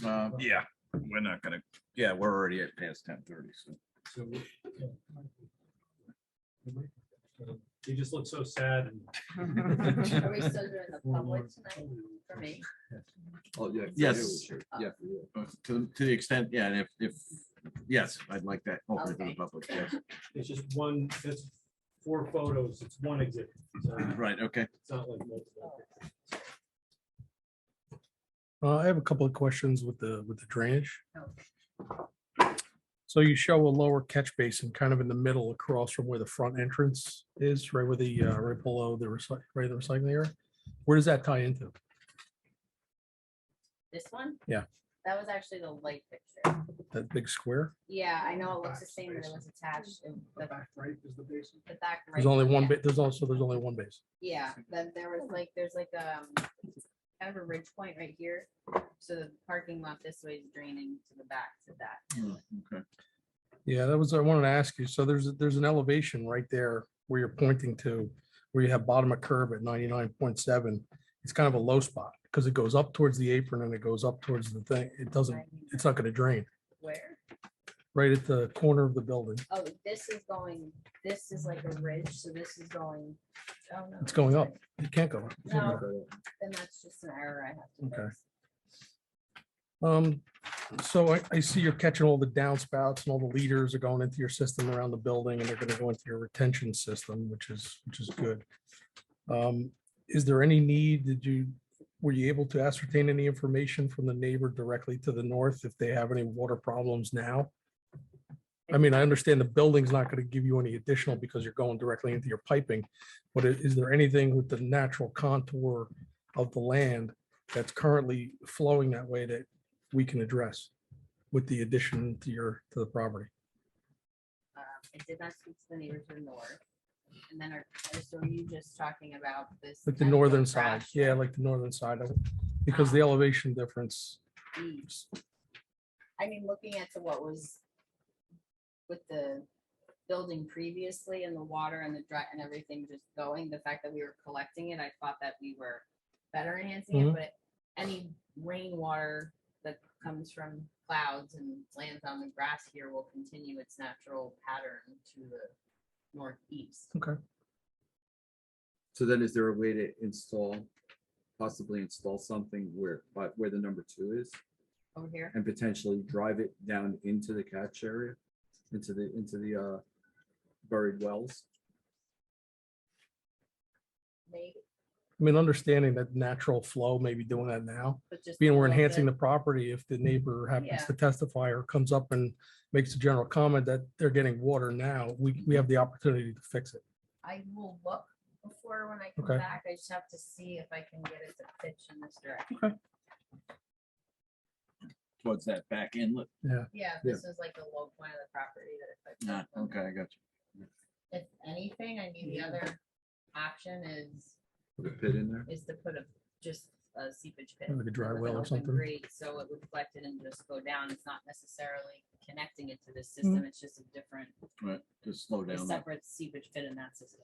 It's in just, that area. again, that was raised, I think, to Joe's point, there was somebody who came up here earlier and pointed out that there's some of the water situation. So if we Yeah. have the opportunity to fix it. We're gonna have to bring this one back, so we'll have them sharpen the pencil. and take a That's look at it, okay. and, you know, if we can, not that we have to do it, but if we can solve a problem that Right. maybe exists. like Well- last month, but- Thank you. Also, one point I should make clear, wouldn't be solving any problem. We're just making it, it might be making it Enhancing. enhancing it. That's I fair. can't say that there will never Right. be drainage on those people's properties again by introducing one seepage pit, but it would enhance and be better And than help what's it. there today. Understood. Thank you. And understanding that the applicant doesn't have the responsibility to fix off-site drainage issues. Yes. Yeah. So we So understand. by We- doing that would be making it better, but I don't want someone then coming in saying you said you were gonna fix my property. Understood. I misspoke. I apologize. Solving Not- drainage problems. I'm not having our engineer the neighbor. So, If we can do something to ameliorate That's the a good- situation. we'll do our best. so could you just elaborate a little bit along the east and the southern perimeters? Is that just going to be a curb right at the property line and considering the elevation differences where the fencing is and the drop off, is that just going to naturally slope? Or do you envision putting some kind of retaining walls or just the curb itself, The curb was gonna run along, the inside? I get yeah, that. the inside, there wasn't, I mean, right here, you have your top of curb at 100 and it was just gonna. So where the fence is, just the property is just going to gradually slope to the next lot? Yes, How about on the southern side? Is that just going to be a curb right at the, yeah, the curb that we were meeting, most why these elevations for these tops and curbs of how this was done was I was meeting, because we're so close to the property line, that Mhm. whatever that existing grade was at the property, I'm sorry about that. Whatever the existing grade was at the property was basically gonna be my top of curb, and I had to kind of manipulate the pavement a little bit to make it work in the areas where we had a little bit more room that they can grade it off with the curbing and keeping everything in the drive aisle. The grass area would just run its natural pattern. And there's also gonna be a lot of landscaping. Which is gonna drink water. Mhm. So I know Mr. Snike has mentioned it, and I apologize if you answered it, but so where do you envision putting snow if we get a large snowstorm, being that we barely have enough parking as it is?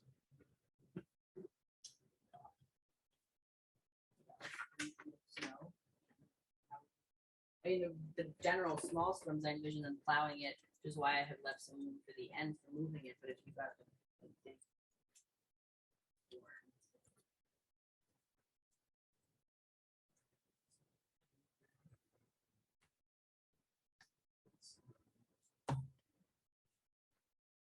they wouldn't be taking up any parking spaces with the snow. We're just concerned because it was mentioned several times, such a small lot. We're doing a lot to a small space. Doesn't leave you a lot of room for natural occurrences? I think the way that it'll probably be addressed is just operationally, we're gonna have tenants in cars. And they're gonna want their space. If they don't have their space, we're breaching the lease. So my client will have to address that. And Okay. then Snow happens and it's a reasonable question, so we just have to address it that. So going back to parking, was there any thought to the tenants having guests? Because we don't have on-street parking. Where would their guests park? Technically with the way, the traffic engineer will speak to, it, but when RSIS requirements are made and how they do the parking calculation, it does account for a half a parking space for a guest. The way the numbers work, I know it's not, the thought is you have a 2-bedroom, but will you have 2 cars for every apartment? It's supposed to factor in the calculation for guest parking. Okay. No, that's not the best answer. No, it's a good answer. Again, it's the people who try to. As far as the water flow, I know you're pitching some of it towards the roadway. Do you envision a lot of the water going into the road? I know a majority of it is pitching towards the back, towards your retention system. Yeah, it's really the plan, which I know I have to fix at one point. The plan was really just this ridge where Okay. you have this. So it's just 24 foot. the apron, really? Yeah, and Okay. the first, but when you enter into the parking spaces, all of that was gonna pitch. Okay. It's the only questions I really have right now, Cap. The fence along the just parking spaces. Just if you could point out there, where does it end? Does it end there? It Yeah. ends there. Okay. So in other words, you're driving down the street, you're not gonna see all fence. No. There's gonna be a planting of there's some. other- Yes, yeah, yes. there's, Yes. Landscaping, sorry. And landscaping. But yeah, I mean, when you're this Mhm. gravel or parking for the building that's on. Okay, so I just wanted to ask, so the north side fence is the neighbors, but that actually encroaches onto this property? Is that correct? Yes. So we're not going to move that? No. Okay. I got a And then I question. note that the fence towards the back, I'm sorry, Tyler, the fence towards the back existing appears to be 4 feet and then it jumps to 6. So would we be consistent across there? I don't know. It's okay, that's, I'm just looking at the pictures. I'm just looking at the pictures. So This because the camper, but actually, Yeah, it's right there. actually, it's in here, in picture number 4. If you look in. Oh, yeah, if- that's so it, we- yeah. If you look in picture number 4, you'll note that the height of the fence is somewhat Huh. lower. Yeah. So. quite a bit lower. Quite, yeah, quite a bit. It might even be 3 or 4. Yeah, it looks like 3 foot. Tyler, sorry for cutting you off. That was Frank. Oh, Frank, I'm sorry. Sorry. Um,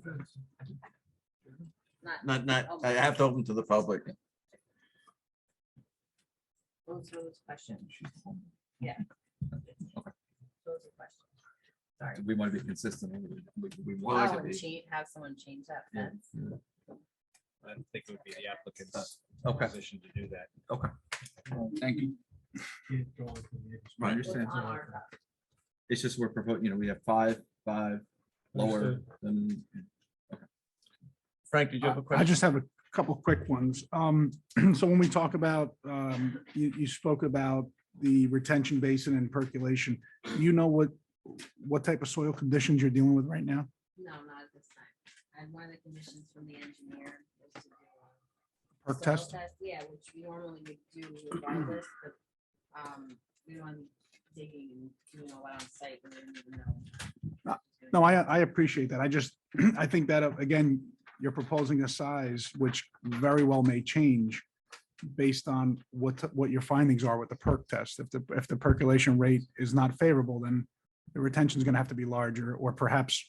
Or if we hit groundwater, we Yeah. have to go to a shallower. Yeah, but Mr. Reardon had said so with me working with them on, I mean, granted it was other smaller residential jobs, but I mean, when we have to make changes like that due to existing conditions, we still always get the same storage as required. Okay, and with that, have you considered, or would you consider any type of permeable pavement which would minimize, maybe it would help the impervious, but it would also minimize the sheet flow. Since, you know, there are concerns about drainage. So would you consider any of the areas to be permeable, whether it's asphalt or permeable pavers or something that's more just friendly to that environment to minimize the impact to the neighbors? We haven't at this time, but I will talk to them. Okay. And then just in speaking with the plantings, I noticed there's a substantial amount of plantings. I would just, if you could consider definitely plants that are deer tolerant, because they have a tremendous appetite in this town. And they will just completely clear anything you put up. Good point. I'll check in with my landscape architect. I mean, she spec'd everything out to make sure. We'll certainly do that. And we'll have a Plastic. I'm sure that's included as far as. You can't have a big enough maintenance bond for the deer in this town. So I would You just, heard of New Jersey deer control? yeah, they don't do It's that called here. hunters. I use them on my house at summers. So, For a while. but thank you. That's it for now. Thanks, Frank. Any other questions, board? I guess the only question I had was maybe through Mike Freeland, are you satisfied that the retention of the water is sufficient or will be sufficient? Yeah, I At mean, least as planned and obviously enhanced as needed. right, with that caveat, as currently contemplated, it looks like it's gonna work out. I mean, the exact configuration, size, to be determined based on. Anything else said from you before I open to the public? Okay. Let me open it to the public since there was quite a bit of testimony by the engineer and I see some anxious faces out there. So let me let you come up and while recognize this gentleman here, name and address for the record once you get up there. And again, with the caveat, the questions go to the engineering testimony we just heard. My name is Steve Mulbauer. I own the property from 7486. Sound up. Where the That parking lot is. Okay, are you on this one? Yeah, I own that. Okay. My question is, the parking lot that you're looking to build, will it extend to the current location, or will it out further where it currently is located? Yeah, well, it'll come closer. It's gonna be just like right inside the Where it property. is now, or will it go beyond? It'll go, I wasn't able to see any. oh, I'm sorry. So the curb's here now, so it's gonna come to like the other side of it, so it can be closer to the proper spot. Will the code still stay there? Because I have a light on. Yes. We're not touching these. But now if you come out further, the slope that's there, you don't want to see it. We're gonna be needing the grade that's like at the property line, so we're gonna be cutting into it. So it's pretty significant. You've got.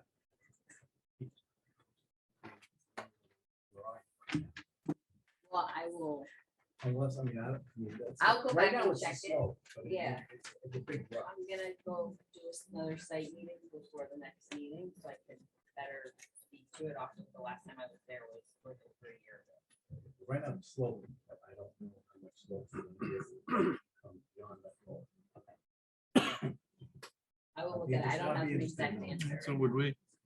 I will look at that again. We can adversely impact the properties. Right, well, right now, it's working fine. I just don't know what's gonna happen. I'm not- This is not, it's not, I mean, unless you're gonna be building enough of the curve there. That may be what has to happen. You can't have it run off of- All right, thank you. Thank you. Other members of the public? Come up and restate your name and address, please. Michelle Bonaparte, 30 Maple Street. I'm the neighbor with the fence. Okay. That came with the Bank of America or Fleet Bank. They put the fence there. They've been repairing it and they've mismatched it. And I just thought Okay. It is what it is, because that's what I got. So it- Oh, So, I was a nicer looking, it's hard to it's tell. awful. It was hard to tell when we have fences. It's like you can tell certain ones of which way they face and who Right. owns it. And that one I couldn't. I mean, it's not the best looking, but it was just like a wood. I don't know. It didn't look like it was. so you- started are out you saying great. it's not your fence? It's not my fence. Okay. It's Well, not my that's fence. clear. That helps clarify. But, and I also did have a question about the tree. The house is, from the 1880s. The tree probably is over 100 years old. That's on the fence line. It's a very mature tree right in the center of the building to be. Like over where the Yes, fence is. exactly. And it more than canopies on both sides of the fence. And I have had an arborist look at it. Right. And I said, well, what would happen if half of it's cut back? And, he gave me, it's gonna die. So just on an aside, that's a concern of mine. Oh, because when they built the building, of where the canopy is. It's a big tree. Okay, It's a really big tree. I'll look at that. So is your preference to continue to have the shade or not? I guess that's what I'm trying to, you love the shade. Yeah, Okay, fine. yes, I just yeah. want to know that the board is clear on that. Mature trees, so. Yeah. So it's. Okay. Definitely, that's. So you good don't want, shade. is when they. Okay. That's That's- great. Okay, we hear you. And thirdly, And would that tree would also help partition Buffer a little bit. buffer, thank you. if it remains intact. Right. The other thing is the sidewalk to nowhere that I see. I made a conscious effort to remove the pavers that came with my house, I've had my house for a long time, that were put by the town in front of my house, that were not, anyway. So, because I was told you can't have a sidewalk to nowhere to a driveway. So I'm seeing another sidewalk to nowhere in front of this building that it doesn't make sense to me. You mean this existing sidewalk? Yeah, Well, they weren't, I didn't think you could just take out the sidewalk in the public right of way. well, it's a sidewalk to nowhere. And so they're gonna walk to the end of here. But there was sidewalk. Absolutely, it's there now. No, I mean, So, but like there was sidewalk that was past this in front of your property at some point. A long time ago. Yeah, I don't. You We can have just to take it provide- out. The ordinance requires a set sign. Okay, well, I'm just mentioning it because people do tend to walk on the sidewalk and then go over. So it's just to take a look. Mike, you agree with that about the sidewalking? Well, I mean, I think in this particular case, if you have people living here, they may want to use the sidewalk to walk. Right, absolutely, Not absolutely. necessarily maybe come from downtown this way. Right. But they do, they definitely do come from downtown and walk on the sidewalk. And if you don't have the sidewalk, then you walk. So Absolutely. whether there's a sidewalk. So we want a sidewalk. And I think it's required, so. Okay, so we're all in agreement. We'll have a sidewalk. Okay, all right, just to mention, And just to mention. It may look like the downtown streetscape, but we'll see. Any other members of the public? See somebody standing, ma'am? I'm looking at Master 46 Maple Street. I have a safety question. And I couldn't see specifically where you ended up with where you're keeping your garbage and recycling.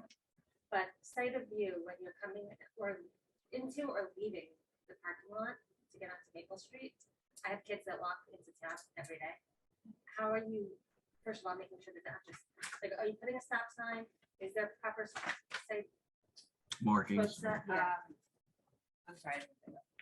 No. Okay, we are gonna put, it was a comment in Mr. Breland's letter, we are gonna be putting a stop sign. And he wanted the arrow symbols right at the end, so there would be a stop bar and a stop sign. I can show on a plan, but there is adequate, I mean, the required based on the speed limit of the road, there's an adequate sight distance in both directions, part of why also we're doing our plantings here, so when you pull up, you can see in both directions, and there will be a stop bar and a stop sign. And then because we're so close to downtown, a lot of excess parking or overflow parking from Allendale comes down Maple Street. And typically, at least for now, people will park up to the entrance of the parking lot entrance and all the way past our houses. So are we saying that cars cannot park in those areas so that it gives sight of view for cars that are coming and going? I thought there was no. I'm, like. It's overnight. business You don't parking. change them during the day. Oh, okay. So like where you have the words, Yeah, like you'll typically see cars parked there. some cars parked here. Yeah. Um, So how do you make Oh. sure there's adequate sight? I'll We look can at it. control the site distance on our property, but in Right. terms of parking on the street, that's something that's there. I'm just I mean- concerned because right now, with the way that drive-throughs not being used, cars are parked like right one after another on that street. I think 7 they days a week. probably would probably take under consideration Mr. Breland's recommendation for striping, hashing or something to allow the site distance. Yeah, I don't know what the allowable. Whether Well, whether it's permitted, not permitted, I mean, Right. it may not be permitted. So Jim, I'll get together with Chief Dillon. Yeah, the town will have to reassess that because as we have now on Allendale Ave, you've got those striped areas where you can't park to create the site distances for the crosswalks. So we would do something, the town should do something similar there. It's not really the developer's And then obligation. second then to that, because I'm expecting increased traffic on Maple Street with the addition of the 4 units. Is there a possibility of getting a stop sign at Elm and Maple Street? Again, I would sit with Police Chief Dillon and Sergeant Griffin. He's the traffic expert, so I just buy the signs. They just tell me what. All right, that would probably be our request. And they will have a traffic expert testify at the next We're gonna have meeting. a traffic expert testify, but just in my experience, what municipalities do is they want to see the impact, assuming this is approved, they want to see this go in. Make whatever recommendation you want, but it might be the wrong one. But once it's in, they usually have the traffic officer inspect at different times while it's up and running, so we can see. And it's the town's responsibility. We're going to cooperate with whatever they require on site. Thank you, sir. Thank you. And thank you, ma'am. Other members of the public wish to be heard.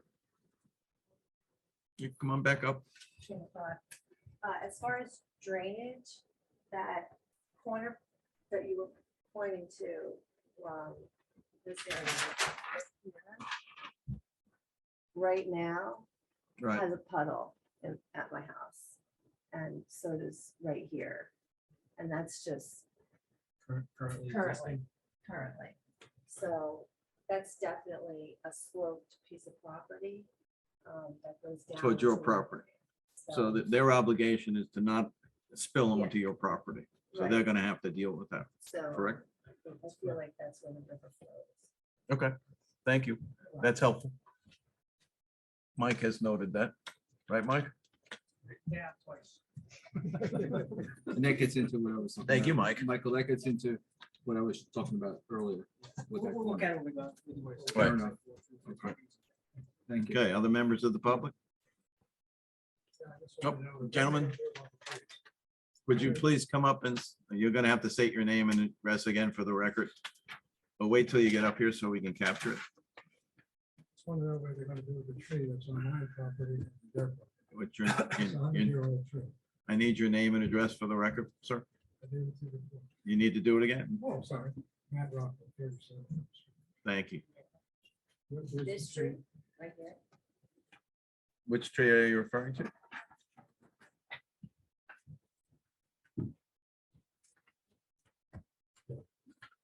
That's one we're trying to look at, it's on the property line, so. if Oh, we're- no, it's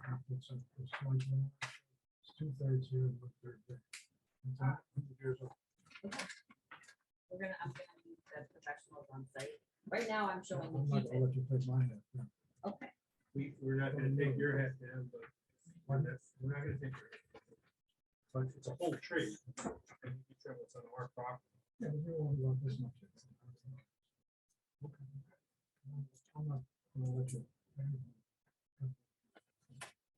You got one dead one. We do. That water on the-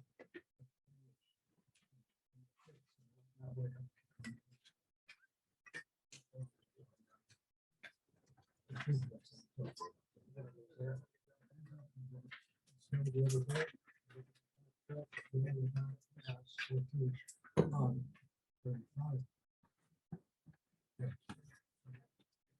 just rain.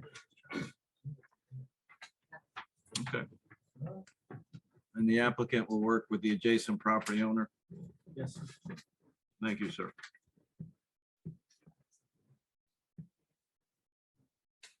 Other members of the public? Ma'am? Because I know we want to go home, and I appreciate everything. that's been Name and said. address again. I'm sorry, Robert. Sorry, Robin Ortiz. I live at 20.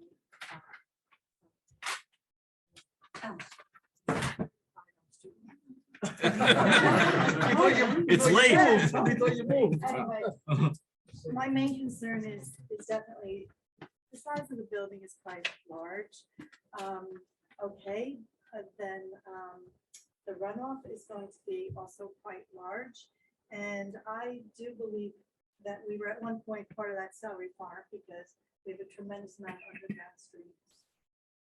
So seepage pit is fine, maybe, but ultimately it's going to get into our homes. We are at least 3 feet, or you're at least 3 feet above our level, maybe even more. And I don't know what we can really do, but I hope we can really think about it good and hard to either elevate that differently, running towards your building instead of towards our homes or something, or some type of, right now they have a big curve, very large curve. And I think there's a drainage thing somewhere in that drive-through. There's an inlet. Yeah. There's an inlet, yeah. because the water just flew, it doesn't dribble or go a little, it just flies down.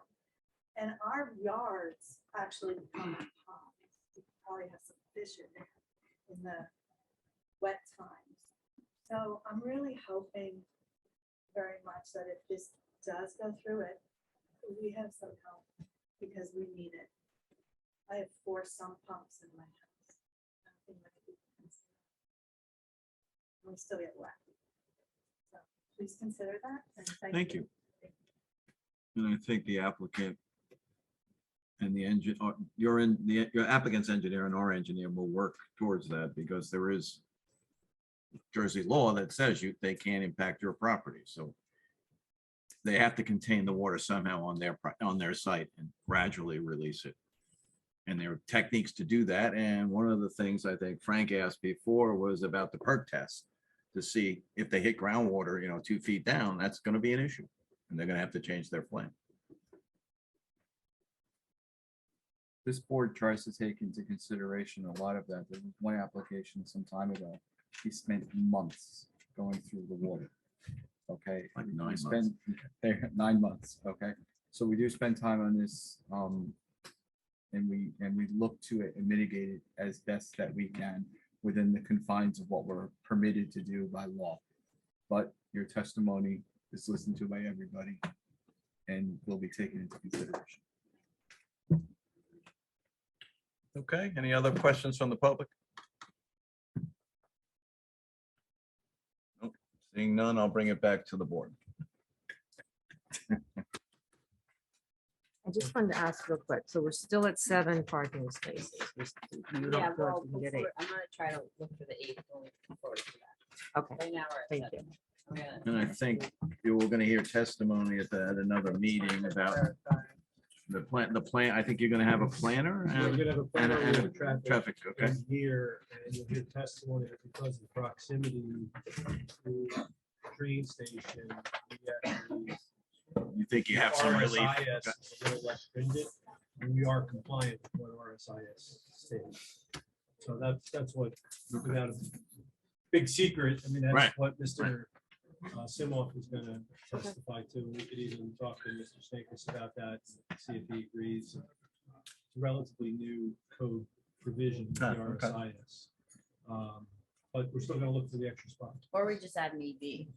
And then we can. And we get 2. And I'm also, because I think when I'm looking at that, I'm, because of moving the garbage stuff, I'm gonna try to play with those 7 spaces a little differently. And in the interim, we'll obviously schedule another meeting. You're gonna do some site Yeah. work with our professionals and come up with some new, potential new solutions or report back at the next meeting, what With your respect to the evaluation trees. has enlighten us what your evaluation determines. We're gonna look, I think, the trees, the fencing, the drainage, the grading. Certainly, we're not looking to lose trees. I think you see that from Right. the way we propose. We may be some impact to them, but I mean, they're on our property. We're allowed. Right.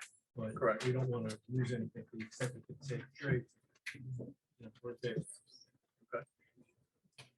The only When's other next point, meeting? just like, since the issue of the fence on the north side came up, maybe you could explore that a little bit. I'm gonna Yeah. speak to the neighbor now, so she's amenable to speaking with me, and see, but in terms of the, I believe the title shows wasn't on our property. I don't know that the bank was required, I'd be surprised, quite frankly, if it was required to put in a fence, but maybe stranger things have happened. Council, if I Yes, may, I'm sorry for interrupting you, sir. I seem to remember, going back some time, that fence, that fence was, it had to do with the fact that cars were turning in that area with the headlights. Yeah. And that was, That and I makes sense. believe And then that they was the required reason why. Tall, higher at Higher that and point. taller, and I The fence believe. is on. Yeah, I just, the look of the fence, I thought it was from the neighbors. Okay, then I stand. No, that's, corrected. no, But please. that does make sense then, because, usually you Because it want to. jumps You don't want to height. spotlight at the people. I think it was a requirement of that when it went in, but I don't remember. I'm sorry, I don't have any proof either way. I think you're right, because okay. property maintenance inspector also reports to me, and that came up. Okay, Well, if it's Even on if our it's property and our fence, certainly we're gonna make it consistent. all right. Because we don't want this. Right, exactly. My client's investing a lot of money in the project. We want this. And serve the same purpose, but I think that they're not gonna have that. All right, thank you. You guys. So I can keep going, but I see everybody's weary and I know you have your bylaws, so I concluded for this evening. The next meeting, I'll have Mr. Simoff clean up with Ms. Ostakorn and our planner, Ms. Gregg. I just don't know when your next meeting is. Yeah, we'll need to talk about that. I have a conflict with the Monday in April, but I can't get here for the Wednesday in April. That's my birthday. Well, then we definitely want her. And we'll have a cake. All right, I'm gonna bring cupcakes. We've done meetings on St. Patrick's Day many times, unfortunately. That was I know. the April 8th, April the 20th meeting. But what I was thinking, and maybe Mike and I discussed a little bit, is maybe have for the residents, reserve the Monday meeting for any, the normal variance requests in April, and put you guys back on for the Wednesday, which is our normal meeting day. To be honest, Mr. Chairman, it's better for me. I represent New Milford and our meetings on Monday, so I have to get coverage. That would They're make- Monday that would and work Wednesday out the for me. same week? Pardon? Yeah, we do Monday and Wednesday. Another meeting this Wednesday. Gluttons for punishment. When there's Fine. no work. It's time of year. So what? So Linda, what would the date for the April, The Wednesday would be April 20th. April 20th? Oh, that's We not do my birthday. have at least one homeowner on for that night already We can move them probably. to the 18th then? Yeah. Okay. If it's a simple variance request, I mean, if it's a site plan or something, then you may already have people tied in, but we can ask him to move it potentially. Okay, so April 20th is good for you, Mr. Kelly? Yes. All right. 7:30. Right here. Mr. Chairman, that's fine. We consent to carrying it through to April 20th. We just request that it be announced tonight. There will be no further advertising and notice required. Do that. Sure. Just for the public who are here, the applicant will be adjourning for this evening. We'll resume on April 20th. That's Wednesday, April 20th at 7:30. There'll be no new notices sent out. There obviously will be an agenda posted on the borough website, but there'll be no public notices sent out to individuals. But the meeting will resume on April 20th, 2022 at 7:30 p.m. Thank you, Mr. Chairman, members of the board, council. I appreciate your time and courtesy, and we'll see you on the 20th. Thank you. Thank you.